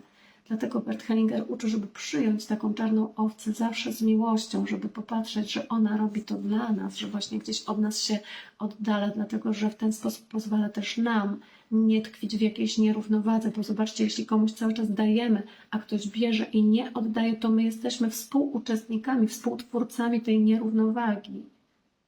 To jest też kłamstwo, to też jest życie w kłamstwie, to też jest życie w nieprawdzie i w nierównowadze, dlatego właśnie przed tym bardzo przestrzegam. Dobrze, słuchajcie. I teraz tak, Myślę sobie, że może to jest dobry moment na to, żeby właśnie powiedzieć, w jaki sposób ludzie kłamią, że my mamy różne narzędzia do tego, żeby kłamać. I teraz właśnie to jest taki moment, gdzie zobaczymy, że część z tych narzędzi to jest to, czego używamy świadomie. To jest właśnie to, co możemy powiedzieć i co możemy kłamcy zarzucić, że szło z tego pola intelektualnego, szło z rozumu, szło z decyzji, z wolnej woli. Ale bardzo łatwo przejdziemy właśnie do tego, jak ludzie kłamią nie z wolnej woli, nieświadomie, a jednak nie można powiedzieć, że nie kłamią. Tak. Pierwsze, co możemy powiedzieć jako narzędzie kłamstwa, to kłamstwo bezpośrednie, czyli ktoś stoi, kłamie ci w żywe oczy, mówi nieprawdę. To jest słowo, którego używa, to są myśli, to jest właśnie manipulacja, do której się posuwa. To jest właśnie takie bardzo bezpośrednie oszukiwanie drugiej osoby, wprowadzanie jej w błąd, co znowu, że przytoczę dzisiaj po raz drugi Geralda Attiasa, ale na pewno też już słyszeliście to ode mnie wcześniej. Kłamca odbiera ci rzeczywistość. Kłamca, którego widzisz po drugiej stronie, to jest ktoś, kto wprowadza cię w konfuzję, to jest ktoś, kto ci mówi: hej, rzeczywistość wygląda inaczej niż ty myślałeś do tej pory, czyli ty masz po prostu pewien obraz swojej rzeczywistości i wiedziałeś, że prawda wygląda jakoś, ale nagle przychodzi ktoś i w żywe oczy ci mówi: nie, nieprawda, to było inaczej. A ty się zastanawiasz, no to jak to było? To tak było, jak on mi mówi, czy tak jak ja wiem? To jest właśnie to, w jaki sposób kłamca odbiera nam rzeczywistość. Oszukuje nas, czyli zmienia, wykrzywia nasz obraz rzeczywistości. W skrajnych przypadkach od tego też chorujemy. To, że my mamy dwa obrazy swojego Ojca, który z jednej strony nas karmi, żywi, przynosi do domu pieniądze, a więc można powiedzieć, że łoży na nas i w jakiś sposób o nas się troszczy, dba, no może nawet kocha, ale z drugiej strony jest przemocowy, jest krytykancki, a może właśnie stosuje przemoc słowno-emocjonalną czy ekonomiczną i wtedy właśnie pokazuje, że jest też i ten zły, a nie tylko ten dobry jako ojciec, a może swoim przykładem po prostu nie świeci, może właśnie zdradza matkę i ty to wiesz, a matka nie i musisz ukrywać to razem z nim. To jest właśnie to, co sprawia, że potem twoje ciało to pokaże w postaci astygmatyzmu. Mówiłam o tym ostatnio na webinarze Ojciec w świetle biologii totalnej. Bardzo dużo dawałam właśnie takich przykładów. A co, jeżeli właśnie ojciec z jednej strony pokazuje się jako jakiś, ale ma też i swoją drugą stronę, jak mózg dziecka to odbiera, jakie konflikty to tworzy. Nasze ciało bardzo często nam to pokazuje, że byliśmy oszukiwani, że obietnice nie zostały dotrzymane, że jesteśmy po prostu w świecie o wykrzywionej rzeczywistości. My musimy sami sobie wtedy tworzyć taką oś, pewną strukturę, pewien szkielet, w oparciu o który my będziemy tworzyć swoją własną prawdę. I jest cechą ludzi dojrzewających rozumienie, że każdy będzie miał swoją prawdę i że nie ma jednej prawdy obiektywnej. Pytanie, kiedy do tego dorośniemy, kiedy to zrozumiemy.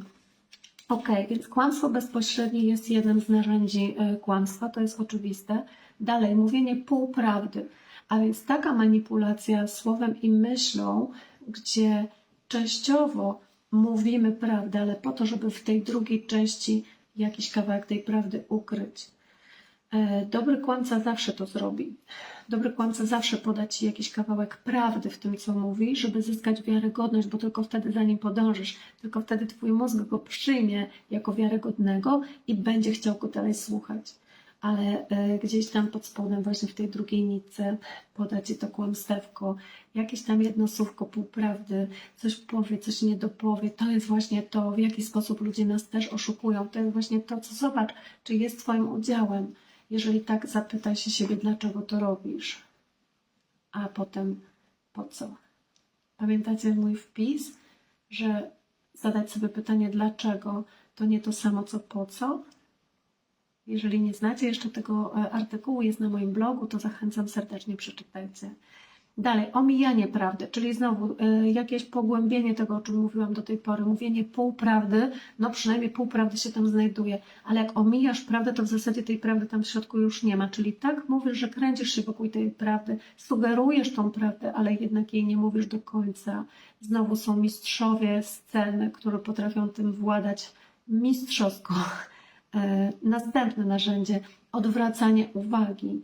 Tutaj bardzo częste narzędzie wykorzystywane przez rodziców w stosunku do małych dzieci, bo duże dzieci to już się tak łatwo nie dadzą na to nabrać, ale oczywiście małemu na czymś zależy, ale rodzic będzie odwracał jego uwagę w innym kierunku. Ten chce cukierka, rodzic mu daje marchewkę, ten chce właśnie się bawić, rodzic tutaj pokazuje inną zabawkę, albo właśnie odwołuje do samochodu, albo właśnie wsadza do wózka, bo będziemy wracać do domu. O, ptaszek, ptaszek i chowamy to z pola widzenia, na czym dziecku zależało. To tak, odwracanie uwagi to jest właśnie też pewien rodzaj okłamywania kogoś w danej chwili. I oczywiście znowu pytanie, w jakim celu to robimy, bo trudno rodzicowi zarzucić, że każde takie zachowanie będzie czymś złym wobec dziecka. Bardzo często rodzic wykorzystuje swoją przewagę i ma do tego prawo absolutne, jeśli robi to w miłości, jeśli robi to dla dziecka, żeby je wychowywać, żeby też towarzyszyć mu w tym jego rozwoju, to tak, ma do tego pełne prawo. Natomiast oczywiście, jeżeli tego nadużywa i jeżeli dochodzi do częstych takich nadużyć, dziecko bardzo szybko nauczy się braku zaufania do takiego rodzica, a w przyszłości oczywiście będzie kopiować takie zachowanie. Będzie odwracać rodziców uwagę, będzie sama oszukiwała, no i to już wiecie, że będzie kołem się toczyć. Dalej. Następnym narzędziem jest udawanie, że się nie wie, o co chodzi. Nie? To by się wydaje, że to jest takie niewinne, że nie wiesz, ktoś do ciebie coś mówi, coś ci sugeruje, ale ty nie pomijasz to zupełnie, nie kontaktujesz się z tym. To też jest rodzaj oszukiwania, bo tak naprawdę w głębi duszy wiesz dokładnie, do czego ktoś pije. No i znowu to może być podstawą flirtu, a we flircie też znajdziecie ziarno kłamstwa. Ale oczywiście znowu to teraz pytanie, czemu to służy, bo może uwodzeniu, bo może zabawie, bo może temu, żeby pokolorować tą relację w związku w danej chwili, w danym momencie i flirt jest dobrym narzędziem do tego. Oczywiście znowu bez nadużyć, bez przesady, jeżeli o to chodzi. Natomiast oczywiście to może być tak zwane rżnięcie głupa i po prostu trudno tu wtedy mówić, że jest to coś pozytywnego. To jest coś, co jeśli dzieci stosują w stosunku do rodziców zbyt mocno albo zbyt często, spotka się z taką ostrą konfrontacją, gdzie rodzic po prostu stanie w pionie i powie: hej, kolego, w te albo we w te. Dobrze by było, żeby to zrobił, dobrze by było, żeby to był ojciec, który z tym konfrontuje, który stawia granice. Tak jak kiedyś już opowiadałam, mówiłam Wam wtedy, dziecko nie moczy się w nocy, bo ono wie po prostu, w jakiej osi funkcjonować. Dalej.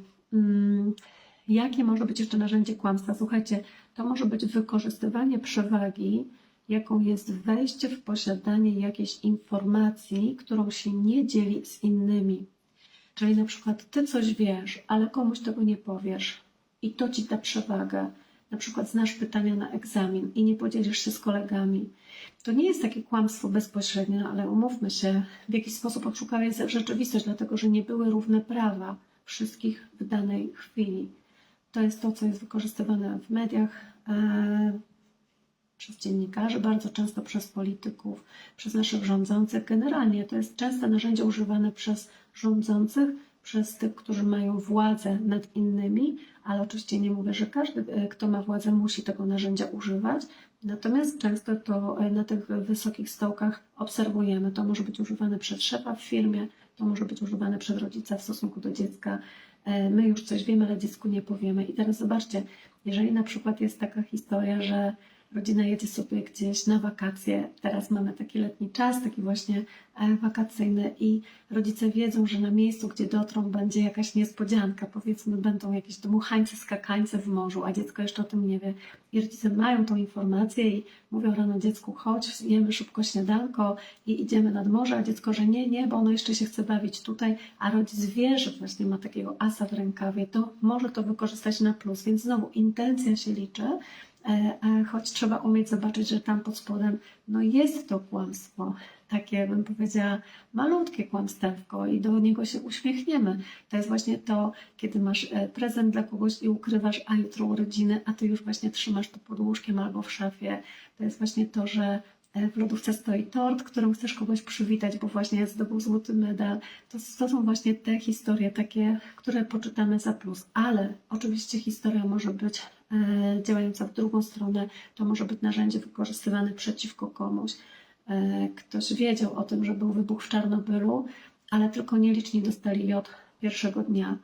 Ktoś wiedział, że wybuchnie wojna na Ukrainie, ale tylko niektórzy wiedzieli, jak się do tego przygotować. Ktoś wiedział, że będzie wirus taki czy śmaki, ale tylko niektórzy wiedzieli, co zrobić w tym czasie i tak dalej, i tak dalej. Czyli mieć informacje i nie podać jej gdzieś dalej, to też oszukać kogoś, dlatego że wtedy ty budujesz inną rzeczywistość niż ktoś naokoło. Sprawdź sobie teraz, zweryfikuj siebie, na ile właśnie często stosujesz któreś z tych narzędzi, które jest twoje ulubione, którym władasz mistrzowsko, czy rzeczywiście jeszcze dalej wybierasz to robić, czy dalej tego potrzebujesz, do czego ci to. Ok, następne narzędzie to jest celowe przekręcanie informacji, różnych zdarzeń, różnych faktów, właśnie po to, żeby uzyskać jakieś korzyści dla siebie. Bardzo podobna historia do tej, o której mówiłam przed chwilą. W każdym razie no to już jest skrajne nadużycie, jeżeli właśnie komuś mówisz, że jest taka temperatura, a jest inna, to przekręcasz rzeczywistość. To jest łatwe do zmierzenia i to jest łatwe do sprawdzenia, że zostało się wprowadzonym w błąd. To już nie jest kwestia tego, że ktoś zachowuje informacje dla siebie, tylko po prostu kłamie. Dalej, takim dodatkowym narzędziem jest wyolbrzymianie lub pomniejszanie. Kiedy opowiadamy o jakiejś historii, to czasem możemy to wyeskalować, wyolbrzymić, po prostu zrobić z tego naprawdę wielce. I oczywiście to jest fantastyczne narzędzie wtedy, kiedy stosują to komicy na scenie, kiedy oglądamy stand-upy w jakichś komediach. To jest taka karykatura, to jest właśnie fantastyczne narzędzie dla pisarzy. No ale oczywiście też w momencie, w którym mamy coś wyolbrzymione, kiedy tak naprawdę wielkiej sprawy nie ma i może się okaże, że te maseczki nie aż tak strasznie potrzebne. Też nie chcę urazić tutaj żadnych uczuć nikogo, mam nadzieję, że tego nie robię, ale rozumiecie, co mam na myśli, głęboko w to wierzę. Tak, to wtedy właśnie okazuje się, że to jest po prostu kłamstwo. Nie musimy wyolbrzymiać, można powiedzieć po prostu wprost. To jest właśnie to, co często wykorzystywane jest w plotkach. To jest często wykorzystywane do obgadywania kogoś albo wręcz do oczerniania. Ty wiesz, co ona zrobiła? I zrobiła, ale potem jak z tym kimś porozmawiasz, to się okazuje, że nic takiego nie zrobiła albo mało zrobiła. No ale wielki smród pozostał, nie? Pomniejszanie, no to odwrotna historia, ale to jest cały czas to samo narzędzie, tak? Czyli właśnie naprawdę stało się coś konkretnego, ale przedstawiasz to w takiej sprawie, że niby mikro, niby nic takiego, wiesz, mamo tutaj, no dzisiaj rzeczywiście trochę źle się odezwałam do nauczycielki, nie? Trochę źle oznaczało wiąchę taką, gdzie nie tylko nauczycielce poszło w piętę, ale jeszcze później pani dyrektor, która tego wysłuchała po raz drugi na jakimś spotkaniu przy rodzicach. Także rozumiemy, co mam na myśli. To są właśnie narzędzia, którymi ludzie również świetnie władają. Znowu pytanie, po co? Manipulacja, oczywiście kolejne narzędzie kłamstwa, to chyba tego więcej nie trzeba mówić. Wykrzywianie rzeczywistości, wypaczanie jej, wykorzystywanie przewagi nad innymi, to jest po prostu przemoc. Stosowanie tej techniki to jest po prostu przemoc. Zresztą w ogóle kłamstwo, kłamanie jest przemocowe, tak jak uznaliśmy na wstępie tego live'a, kłamstwo jest formą walki. I teraz pytanie, czy walczysz fair? Czy są równe siły po obu stronach, czy nie? Jeśli masz jakąś przewagę, to wtedy już nie mówimy o konflikcie dwóch stron, mówimy o przemocy. Konflikt jest wtedy, kiedy siły są równe, ale jeśli jedna strona ma większą siłę, ma przewagę nad drugą stroną, wtedy już mówimy o przemocy. Tak, jeśli rodzic ma przewagę nad dzieckiem i będzie ją wykorzystywał negatywnie, nie do rozwoju dziecka, to będzie przemoc. Manipulacja jest formą przemocy. I dalej, intrygi, słuchajcie, to jest też niezłe, słuchajcie. Często ludzie potrafią skłócać innych ze sobą dla własnych korzyści, ale wtedy też wykorzystują kłamstwo do tego, żeby intrygować. Często rodzice skłócają swoje dzieci. Powiem Wam, że to jest naprawdę bardzo trudne zjawisko do obserwowania, bo wydawałoby się, że to w ogóle nie ma sensu, bo po co niby to robić? Ale słuchajcie, jest w tym ukryty cel. Taki rodzic zyskuje ważność. Do takiego rodzica przyjdą skłócone dzieci, żeby był sędzią, żeby był arbitrem, żeby zajął jakąś stronę. Każde dziecko liczy na to, że zajmie jego stronę. Oczywiście ten rodzic się czuje ważny. Jeśli rodzic obserwuje zgodne rodzeństwo, a sam sobie ze sobą nie radzi, bo ma za mało uwagi, której na przykład nie dostał od swoich rodziców, to będzie skłócał swoje dzieci właśnie po to, żeby do niego przychodziły, żeby zaspokajały tą potrzebę ważności. W jaki sposób można to osądzić jako obrzydliwe i myślę, że będzie to bardzo sprawiedliwa ocena. a jednocześnie no, mówimy o faktach. Te rzeczy naprawdę dzieją się częściej w rodzinach, niż sobie z nich zdajemy sprawę. To też jest forma kłamstwa. Ale oczywiście może szef skłócać swoich pracowników znowu po to, żeby później się czuć ważny, żeby rozsądzać jakieś spory. I ostatnie, co tutaj wypisałam, ale myślę, że ta lista nie ma końca, że możecie sobie tutaj jeszcze tą listę wzbogacić i jeśli coś Wam przyjdzie tutaj do głowy, to też proszę podzielcie się w komentarzach. To fałszywe sugestie, różne insynuacje, czyli właśnie takie poddawanie komuś fałszywego tropu, w który ktoś właśnie wchodzi i tą ślepą uliczką dojeżdża do ściany. To też jest kłamstwo i dobrze wiemy, że jest to rodzaj nadużycia. I jak patrzymy sobie właśnie na te wszystkie narzędzia, to wiemy, że tak naprawdę na jakimś etapie kłamca chce być zdemaskowany, słuchajcie, dlatego że w to kłamstwo wkłada się ogromnie dużo energii. Człowiek, żeby utrzymać się w kłamstwie, musi cały czas walczyć z taką wysoką entropią tego układu, który chce wybuchnąć. Po prostu trzyma wszystko tutaj, żeby nie wyszło na jaw, żeby nie wyszło na jaw. Na jakimś etapie jestem po prostu bardzo, bardzo zmęczony. To widać w kryminalistyce. To są przecież bardzo jasno opisane sprawy, w których czasem sprawca jakiejś zbrodni podkłada się policji, żeby był zdemaskowany, żeby był odkryty. Dlaczego? Dlatego, że już dłużej nie wytrzymuje tego napięcia, nie wytrzymuje tego ciśnienia, nie wytrzymuje życia w tym kłamstwie, mówiąc wprost. Oczywiście, jeśli to jest jakiś socjopata, psychopata, który wytrzymuje to, co robi i ciśnienie z tym związane, to nigdy się nie podłoży. To on będzie miał na tyle sprawny umysł, na tyle sprawnie tym zarządzał, że cały czas będzie o ten jeden krok naprzód i nie zostanie wykryty. Ale ci, co są wykryci, to są ci, którzy psychologia mówi, a biologia by to podtrzymała. Ja się z tym zgadzam absolutnie. Chcą po prostu być odnalezieni w tym kłamstwie. Chcą po prostu, żeby ta prawda wyszła na jaw, choć oczywiście boją się konsekwencji i najczęściej nie są gotowi na poniesienie odpowiedzialności. Ja to mam takie zdanie napisane, że kłamca chce żyć w prawdzie, ale może o tym nie wiedzieć. A jeśli nie wie i nie zdaje sobie z tego sprawy, to zawsze 1:1 będzie to oznaczało, że żyje w programie kłamstwa i nie zdaje sobie z tego sprawy. A zatem jeśli widzicie taką osobę, która brnie w to kłamstwo, raz za razem rozmawiacie właśnie najczęściej ze swoim dzieckiem, nie kłam, dlaczego kłamiesz? No tak, już nie będę, przepraszam Cię mamo, przepraszam Cię tato, już nie będę Ci podbierać pieniędzy, już nigdy więcej nie ukradnę Ci karty do bankomatu, żeby sobie coś tam wypłacić, już nigdy więcej nie, a potem się okazuje, że słowo niedotrzymane, że właśnie to było kłamstwo, to jest program. Nie należy winić takich dzieci za to, tylko szukać tych programów, które ustawiły je właśnie na takich torach, dekodować te programy, uwalniać te emocje związane ze starą historią, a te dzieci nagle po prostu przestaną być w imperatywie kłamania i oszukiwania swoich własnych rodziców. Uwierzcie mi, żadne dziecko się z tym nigdy dobrze nie czuje. One tego nie chcą robić. No i tak. I pytanie brzmi właśnie, jakie są cele tego kłamstwa? Słuchajcie, znowu, celem jest uniknąć jakiejś kary, uniknąć konsekwencji, gdzie najwyższą karą jest utrata wolności, kolejną karą jest jakiś rodzaj osądu społecznego, wykluczenia społecznego i później być może następne konsekwencje, już bym powiedziała mniejsze, to jest po prostu ponoszenie odpowiedzialności za coś. Być może to będzie po prostu jakaś kara fizyczna, którą trzeba odpracować, gdzieś odrobić. Może jakaś kara finansowa, która jest na kogoś nakładana w formie grzywny, mandatu, czy jakiejś kary sądowej, wyroku. I te kary są wszystkie do podjęcia, te kary są do poniesienia, ale te biologiczne kary właśnie typu wykluczenie społeczne, wyrzucenie na margines społeczny, banicja, na którą ludzie byli kiedyś skazywani, tak, to są po prostu kary najwyższe i żeby do tego nie dopuścić, żeby się z tym nie spotkać, ludzie byli gotowi utrzymywać się w kłamstwie.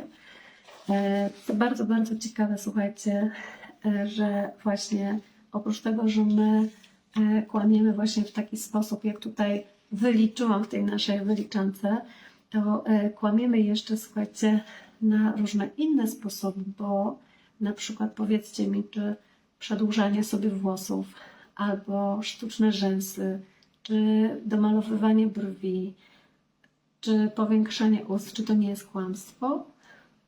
Słuchajcie, to jest takie kłamstwo w biologii. Ja naprawdę tutaj mam taką niezgodę na coś takiego. Oczywiście siedzę tutaj przed Wami z makijażem i to możecie mi od razu zarzucić. Śmiałam się dzisiaj, słuchajcie, robiąc ten makijaż na live'a. Nie wiem, czy to widać, mam nadzieję, że nie. W każdym razie, że siedzę tutaj dzisiaj z jedną czerwoną kropką na twarzy, która się nijak nie dała pokolorować. Siedziałam z tym fluidem, siedziałam z tym pudrem, ale ta kropka cały czas wyłaziła na wierzch. I pomyślałam sobie, okej, ja dzisiaj mówię o kłamstwie, to jest właśnie to, ja mam po prostu dzisiaj tak się pokazać właśnie, może w jakiejś tam częściowej prawdzie, ale tak właśnie, to ta kropka ma właśnie o tym przypominać, kto tam chce, niech se szuka, gdzie ta kropka jest.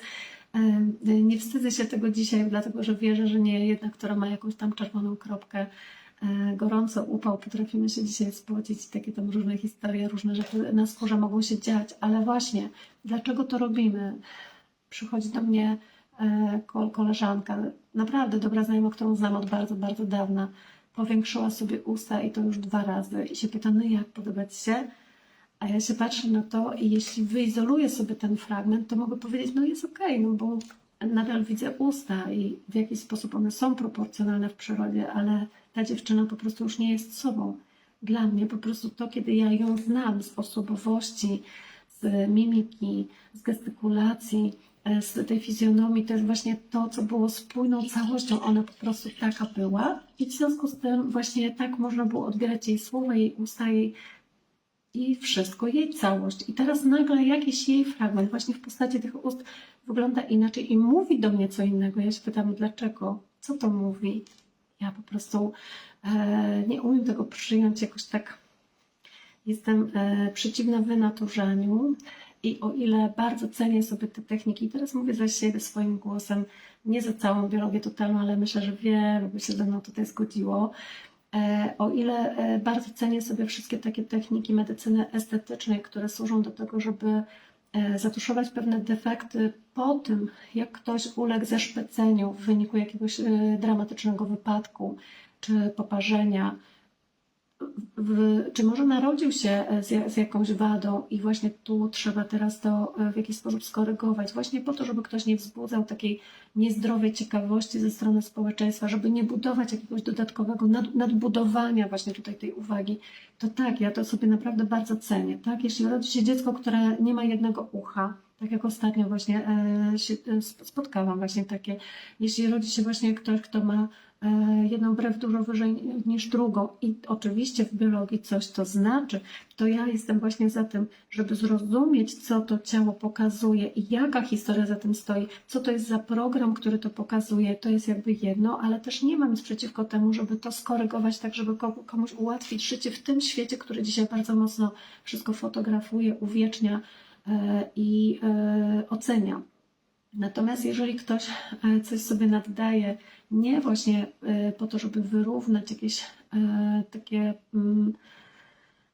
dramatyczne okoliczności i skutki tych dramatycznych okoliczności, to ja po prostu się zastanawiam, po co to robimy. I oczywiście mówimy tutaj o konflikcie wyglądu, konflikcie estetyki, to tak zwany właśnie konflikt, który istnieje, tutaj bardzo poważny konflikt, bo to mówimy o konstelacjach w mózgu, słuchajcie, to nie jest tylko jakiś tam konflikt wewnętrzny, który powiemy, że funkcjonuje na poziomie emocjonalnym. Nie, to jest wszystko neurobiologia, która to będzie warunkować i do tego kiedyś wrócimy i będziemy o tym opowiadać.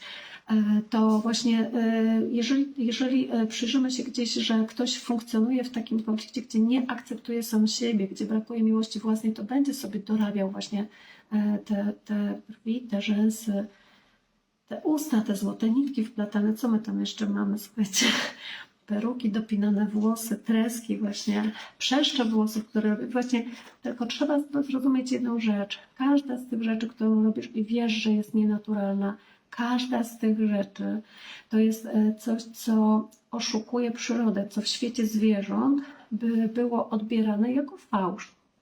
Bo na przykład wiemy, kiedy widzimy naprzeciwko siebie jakieś wyleniałe zwierzę, że ono jest słabe, że ono jest chore, że ono będzie jakby pierwsze jako ofiara dla drapieżnika w tym stadzie. Stado zawsze wystawi dla drapieżnika zwierzęta najsłabsze. Teraz my, kiedy jesteśmy w danym stadzie, powiedzmy, niech to będą pracownicy wielkiej korporacji, nigdy nie będziemy chcieli być odstawieni z takiego stada jako najsłabsi. A więc będziemy doczepiać włosy, będziemy je tapirować, będziemy je farbować, będziemy robić wszystko, żeby tworzyć właśnie pozory, że tak, my wciąż jesteśmy młodzi, zdrowi, silni, prężni, w pełni mocy, w pełni sił, tak, gotowi do walki. Ale właśnie trzeba powiedzieć właśnie, że te wszystkie zabiegi upiększające, które robimy, to jest cały czas walka. To jest walka z czasem i to jest walka taka podświadoma ze środowiskiem, w którym funkcjonujesz. A więc gdzieś trzeba by się przyjrzeć, gdzie jest konflikt braku akceptacji. Albo ze środowiska zewnętrznego, albo ze środowiska wewnętrznego, czyli po prostu przeze mnie samo. Właśnie pytanie, czy ty siebie akceptujesz, czy jest ta miłość własna, czy jej nie ma. Słuchajcie, co ja tutaj mam? Implanty. O, proszę bardzo, na przykład w Brazylii, nie? Tutaj na 18 urodziny. Jeden z najbardziej popularnych prezentów to dostać pieniądze na sztuczne pośladki albo na sztuczny biust. Tam to już po prostu przychodzi ludzkie pojęcie, bo można sobie zrobić operację sztucznych pośladków kilka naraz jednocześnie, a więc mieć implanty na implantach na implantach. Po to, żeby właśnie te biodra były jeszcze wydatniejsze, żeby te pośladki były jeszcze większe. To jest po prostu w kanonie tamtejszej urody, to jest w cenie. A więc tak, w ten sposób będziemy oszukiwać przyrodę, ale to już mówiłam po co, tak? Ja właśnie jestem tutaj lepszą samicą, ja Ci dam lepsze potomstwo, Ty na mnie tutaj popatrz, jak ja kołyszę tymi biodrami. Nie ta, która właśnie może nie miała na te implanty pieniędzy, ona jest słabsza, więc może będzie dawać słabsze genetycznie potomstwo. Facet, który się na coś takiego popatrzy, jeśli jest przytomny i zdaje sobie sprawę z tego, jak to działa, będzie wiedział, że z genami to nie ma nic wspólnego i wybierze może niekoniecznie właśnie po ilości implantów, ale niestety sporo jest takich, którzy są nieświadomi, dają się po prostu na to nabierać. Więc ten live też po to, żeby budować świadomość, też u panów, proszę panów, ale też i u nas kobiety. Pytanie, po co to robimy? Zawsze dobrze jest sobie zadać pytanie, po co to robimy. Co my tutaj mamy jeszcze? Słuchajcie, zęby. O, to jest niezły temat, nie? Czy myślicie, że jak leczymy zęby, czy że jak robimy sobie implanty, albo wybielamy sobie zęby, wstawiamy różne jakieś tam protezy, to, że nie oszukujemy natury? To jest przecież kłamstwo. To jest właśnie to, że oszukujemy w tym momencie matkę, a jeszcze jeśli sobie ktoś dorabia estetycznie kły, ma 50, 60, 70 lat, ale nie kły jak u 20-latka czy 13-latka, tak? No to słuchajcie, właśnie pokazuje, tak, ja jestem cały czas prężny, ja jestem tutaj gotowy rozerwać wszystko na strzępy, kły służą do rozrywania tego pokarmu, służą właśnie do tego pozyskiwania kęsa, ja go wyszarpię, po prostu jestem silniejszy i zrobię to szybciej przed innymi. Tak, bo potem jak się spotykają takie właśnie dwie koleżanki z klasy, wiecie, spotkania nasza klasa, 20 lat po maturze, 30 lat po maturze, to jedna będzie miała te zęby zrobione, druga nie i widzimy, która jest jeszcze cały czas walcząca o kęsa, która odpuściła. To jest właśnie to, w jaki sposób oszukujemy naturę, bo w naturze na pewnym etapie mamy zęby starte. One po prostu zrobiły swoją robotę i mówi się zjeść na czymś zęby. Zwierzęta nie wstawiają sobie implantów, ale my cały czas chcemy pokazywać, że jesteśmy młodzi, cały czas chcemy pokazywać, że jesteśmy prężni, gotowi do walki. Jak my jeszcze oszukujemy, słuchajcie, naturę? Na przykład depilacją. Kiedy usuwamy owłosienie, to owłosienie o czymś mówi, to jest jakby działanie w drugą stronę. Owłosienie na ciele o czymś informuje, a my tutaj właśnie je usuwamy. Usuwamy brodawki, usuwamy różne znamiona, usuwamy blizny, a więc zacieramy ślady. Zacieramy naszą własną historię. To jest naprawdę niezłe. Słuchajcie, ja muszę wziąć łyka, patrzę, która jest godzina. Ja już mówię 1,5 godziny?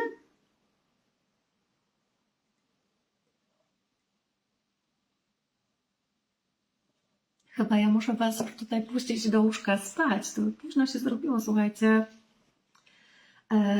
Dobrze, to teraz jeszcze tylko chciałabym właśnie o tym usuwaniu. Tak, my zacieramy własną historię, słuchajcie, wtedy, kiedy zacieramy po sobie ślady. To jest niesamowite. Robimy to, słuchajcie, na przykład wychodząc z toalety i używając sprayów dezodorujących pomieszczenie. Też zacierasz za sobą ślady. Nie wiem, czy zdajesz sobie z tego sprawę, że wtedy kłamiesz. Bo taka jest Twoja historia, że zostawiasz po sobie ślady. Każda blizna na Twoim ciele, po każdym skaleczeniu, to jest ta historia, która o Tobie opowiada. ten zapach, który po sobie zostawiasz, to jest Twoja historia, to jest właśnie o Tobie, to są Twoje feromony, to jest właśnie ten ślad, który dla zwierząt jest bardzo atrakcyjny. Zwierzęta bardzo chcą o Tobie wiedzieć, one wyczuwają spod tych perfum, spod tych dezodorantów, one wyczuwają Ciebie prawdziwego, a my cały czas siebie dezodorujemy, my cały czas siebie perfumujemy, my cały czas chcemy właśnie pokazać się z innej strony. To jest oszukiwanie społeczeństwa, kiedy nie dasz się komuś powąchać, jak pachniesz naprawdę. Dlatego ja zawsze kobietom mówię, jak chcesz wiedzieć, czy chcesz być z danym partnerem, powąchaj go, zanim się poperfumuje. Jeżeli śpisz z nim w nocy, powąchaj go rano, powąchaj go w nocy, powąchaj go naturalnego. Panowie, dokładnie to samo w drugą stronę. Panowie, mężczyźni, zwierzęta, samce alfa potrafią wyczuć od kobiety feromony i wiedzieć, rozpoznają, ich mózgi rozpoznają, kiedy kobieta jest płodna, kiedy jest niepłodna. Oni to po prostu wiedzą, oni to wyczuwają. My właśnie używając różnych zapachów po prostu te ślady zacieramy. Jeżeli jesteś w związku z kimś, kto cały czas się przed Tobą ukrywa za makijażem, za peruką, za fryzurą, nigdy nie pokazuje Ci się, jak wygląda sauté, jak wygląda w sposób naturalny, gdzie się nie da powąchać, to zastanów się, jaka jest szczerość między Wami, zastanów się, jaki jest poziom zaufania i bliskości. Dlatego, że właśnie niepokazywanie się z tej prawdziwej strony świadczy o tym, że ktoś nie wchodzi z Tobą w pełną bliskość. No i oczywiście pytanie, dlaczego? Taka właśnie historyjka. Ty masz, jeśli chcesz z kimś stworzyć rodzinę, chcesz z kimś stworzyć bliskość, ty masz mu się dać powąchać. Ten ktoś musi znać Twój zapach prawdziwy. Nawet jeśli te zapachy czasem są nieprzyjemne, bo ja wiem, że jeśli chodzi o fizjologię, to się Panu Bogu nie udało, według mnie, i przepraszam Cię, Panie Boże, ale właśnie teraz to osądzam. Uważam, że mogłeś to zrobić lepiej, ja na pewno bym lepiej to wymyśliła. Fizjologia ludzka naprawdę jest niefajna. Mamy różne wydzieliny, które mają swoje kolory, które mają swoje konsystencje, które mają swoje składy i mają swoje zapachy. I to naprawdę momentami jest obrzydliwe, bo my w ten sposób po prostu oczyszczamy nasz organizm po to, żebyśmy sami byli piękniejsi. Wszystko, co usuniesz z siebie, co jest obrzydliwe, sprawia, że Ty jesteś właśnie o ten kawałek piękniejsza, bardziej świetlista, piękniejszy, bardziej świetlisty. To akurat jest fajne. Natomiast rzeczywiście to, że my potrafimy za sobą czasem zostawić takie ślady węglowe, że jeszcze długo, długo po nas czuć, to jest inna sprawa. Właśnie pamiętam taką anegdotkę, niech mi moje dzieci wybaczą teraz, jeżeli tego z nimi nie uzgodniłam, czy mogę to przytoczyć, czy nie, ale historia jest sprzed wielu lat i niech to właśnie usprawiedliwi sytuację, jak właśnie tam jeden wychodził z toalety, a drugi wszedł za nim i mówi: Boże, śmierdzi gównem. A ten mówi: no co, robiłem kupę, to chyba normalne, no ale mogłeś użyć sprayu. I tamten taki obrażony bierze i z tym sprayem tutaj po tej łazience, wiecie, jak nastolatki, jak ktoś ma 13 czy 14, nie pamiętam ile oni mieli, ale tacy właśnie w takiej złości, tym sprayem jedzie i mówi: co? Dalej śmierdzi gównem, tylko teraz w konwaliach. Myślałam, to jest naprawdę niezłe. Te dzieci są prawdziwe, one stoją w prawdzie, one widzą świat taki, jaki jest. To my, dorośli, ten świat kolorujemy, to my ten świat chcemy właśnie posmieniać. To jest właśnie to, w jaki sposób ukrywamy się przed kimś. Jeśli kobieta współżyje z mężczyzną i zaraz po stosunku idzie się obmyć z jego nasienia, to jaką relację z nim buduje? Przyjrzyjcie się temu, w jaki sposób funkcjonujemy. Ja więcej takich kwiatuszków tutaj opowiadałam na webinarze o sprawach intymnych dla kobiet. To jest webinar niby dla kobiet, ale tak naprawdę dla każdego, bo tam jest wszystko o stosunkach damsko-męskich. I jeżeli chcecie sobie popatrzeć, jak ludzie ukrywają różne rzeczy przed sobą i co to oznacza, to zapraszam. To sobie tam właśnie pójdźcie. Ja tylko wzmiankuję tutaj dzisiaj, bo też nie chciałabym nikogo krępować. Nie wiem, kto tego live'a posłucha, ale chcę, żebyście zwracali uwagę na wszystko. Co sobie pokazujemy, co możemy koło siebie zrobić, tak żeby właśnie czuć, że stoimy w prawdzie, a czego nie i co ukrywamy. Patrzę, czy coś jeszcze tutaj mam właśnie wypisane właśnie z takich przykładów, co my sobie tutaj robimy nawzajem. No jeszcze jakby w ramach tego odświeżania powietrza w mieszkaniach, czasem właśnie robimy to przed przyjściem gości. Wiemy, że każde mieszkanie ma swój zapach, to wiemy i wiemy, że każdy, kto wchodzi do swojego własnego mieszkania, swojego zapachu nie czuje, bo jest do niego przyzwyczajony i to jest po prostu jego własny zapach, bym powiedziała, wsobny.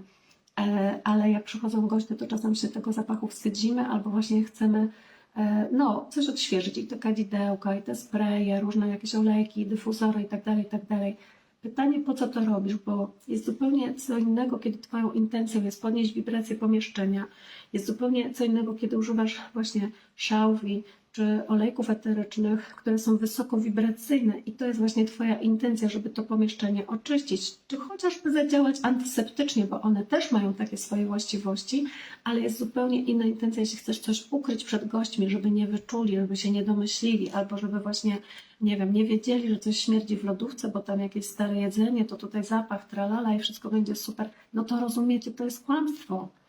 Ludzie, którzy robią takie rzeczy, po prostu kłamią. Spójrz teraz właśnie naokoło na swoje środowisko, kto robi właśnie takie rzeczy, kto w twoim środowisku nagminnie kłamie, tworzy fałsz i taką fałszywą aurę wokół siebie. Może właśnie teraz po tym, co ja tutaj opowiadam, też zrozumiesz, dlaczego pewnych ludzi nie lubisz, choć wcześniej właśnie nie wiedziałeś dlaczego. Niby są fajni, no niby są fajni, ale właśnie czujesz, co się dzieje spod spodu, co ci podają w tej drugiej warstwie w sklejce. Tutaj na wierzchu jakaś prawda, ale pod spodem doklejone jakieś, przepraszam, właśnie gówno. No tak, no to właśnie ja jestem za tym, żeby to demaskować, żeby stanąć w prawdzie, żeby, jeśli to nie jest możliwe, żeby to skonfrontować i po prostu wyeliminować coś z waszej relacji, to odsunąć się po prostu od tego, co zaburza ci twój obraz rzeczywistości, co klinem wchodzi właśnie w tą twoją kreację, kiedy ty czujesz, że ty swoją rzeczywistość chcesz tworzyć tak wysoko wibracyjnie, a tu właśnie z drugą osobą jest to niemożliwe, a bardzo, bardzo mocno nie po drodze.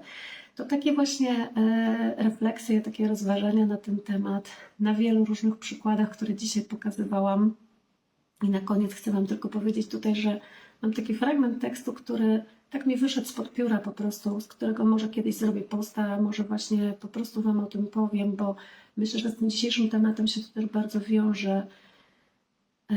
I takie właśnie do opatrzenia komentarzem. Gdy ciśnie ci się na usta, tak po prostu strzewi, coś w starym stylu, ale ty już wiesz, że nie chcesz tego wyrażać właśnie w ten sposób i nie wybierasz tam być. I czasem w ostatniej chwili podmieniasz słowa w swojej wypowiedzi na inne, na nowe, na lepsze i sama się dziwisz, że tak mówisz. Znacie to uczucie, wiecie, o czym ja teraz mówię? Ludzie, którzy wiedzą, że słowo ma moc, którzy właśnie po staremu powiedzieliby coś jeszcze, no masakra, nie? Słuchaj, nie, no po prostu to, jak ona się ubrała, to tragedia, ale już wiedzą, że nie można tego mówić, już wiedzą, że to po prostu zaczyna żyć własnym życiem i nie tylko chodzi o to, że to jest w kategoriach obgadywania, a więc jest to złe. Nie tylko dlatego, ale dlatego też właśnie, że tam już pod spodem są te słowa, które są niskowibracyjne, a ty już nie chcesz tym być i mówisz, no wiesz, widziałam ją, kiedy ubierała się lepiej. I sama się dziwisz, jak mogę tak powiedzieć, coś ukrywam, chciałam niby powiedzieć inaczej i właśnie pytanie, co z tym zrobić, jak to się ma właśnie do ciebie dzisiaj i ja właśnie tu z tą myślą właśnie, które słowa wybierzesz jako swoje własne, które zaadaptujesz do swojej rzeczywistości.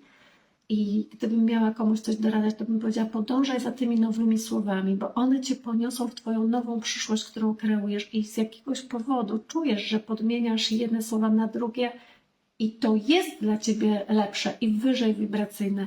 Więc idź za tym. I teraz, jeśli już ci się coś wymsknęło, jeśli już właśnie powiedziałeś coś, do czego czujesz, że jeszcze nie pasujesz, bo tak naprawdę myślisz po staremu, to pozwól sobie na to, żeby poczuć się, że jesteś właśnie tym, jak to nazwałeś na nowo. Idź właśnie w tą stronę, ale tak, żeby dociągnąć, jakby dorosnąć samemu z pola serca, żeby właśnie doskoczyć do tych słów, które same ci wyszły i spraw, że jesteś z tym właśnie spójnym, inaczej to jest kłamstwo. Jeżeli tego nie zrobisz, jeżeli nie podążysz właśnie za tym, że tym się po prostu stajesz, to ludzie wyczują, że jesteś w fałszu, że mówisz jedno pięknymi słowami, ale pod spodem tak naprawdę myślisz tragedia i masakra. Więc właśnie nie chcemy tak żyć. Nie chcemy żyć w niespójności. Ten live jest właśnie o życiu w spójności poprzez to, że nie tworzymy niespójności, poprzez to, że kiedy nie wybieramy kłamstwa, a stanięcie w prawdzie, my wybieramy być w zgodzie ze sobą, a że jesteśmy cały czas w dynamicznej zmianie, to musimy za sobą nadążać, to musimy za sobą podążać. Pytanie właśnie, w którą stronę podążysz, nadążysz. Czy kusi cię kolejny tatuaż, czy kusi cię kolejny permanentny makijaż, czy kusi cię kolejne przebranie, czy właśnie czujesz, że chcesz być sobą. I oczywiście nie znaczy to, że musisz wyjść do ludzi jak rusałka z lasu Niekoniecznie zachęcam do tego, bo są pewne normy społeczne, pewne zasady, co do których się umówiliśmy i tu wracam do tego, co na początku live'a, zgodnie z którymi warto żyć właśnie po to, żebyśmy wszyscy wokół siebie się dobrze czuli, ale sam uznaj, gdzie jest ta granica, gdzie jest ta równowaga, od której nie warto odchylać ani w jedną, ani w drugą stronę. Kochani, zostawiam Was z tymi wszystkimi refleksjami dzisiaj. Takie małe rozważania na temat prawdy i kłamstwa, z nadzieją, że więcej światła i prawdy tutaj na naszej ziemi po tym live zostanie też właśnie dzięki Wam i dzięki temu, że poniesiecie to dalej, będąc w swojej spójności prawdziwymi i eliminując wszystkie drobne kłamstewka, z których tylko da się zrezygnować. Jeżeli by się Wam udało, jeżeli to wybierzecie, będę się cieszyć. Jeżeli tylko będziecie umieli już to zauważyć i zostanie w Waszym uświadomieniu, to wspaniale. A jak uda Wam się zdekodować, zdemaskować jakieś stare, rodowe, rodzinne programy wielkich kłamstw, to pamiętajcie, ten świat będzie lepszy. Dziękuję Wam za Was. Dziękuję, że jesteście, kochani. Pozdrawiam bardzo ciepło, życzę pięknego, pięknego wieczoru z miłością i ze światłem.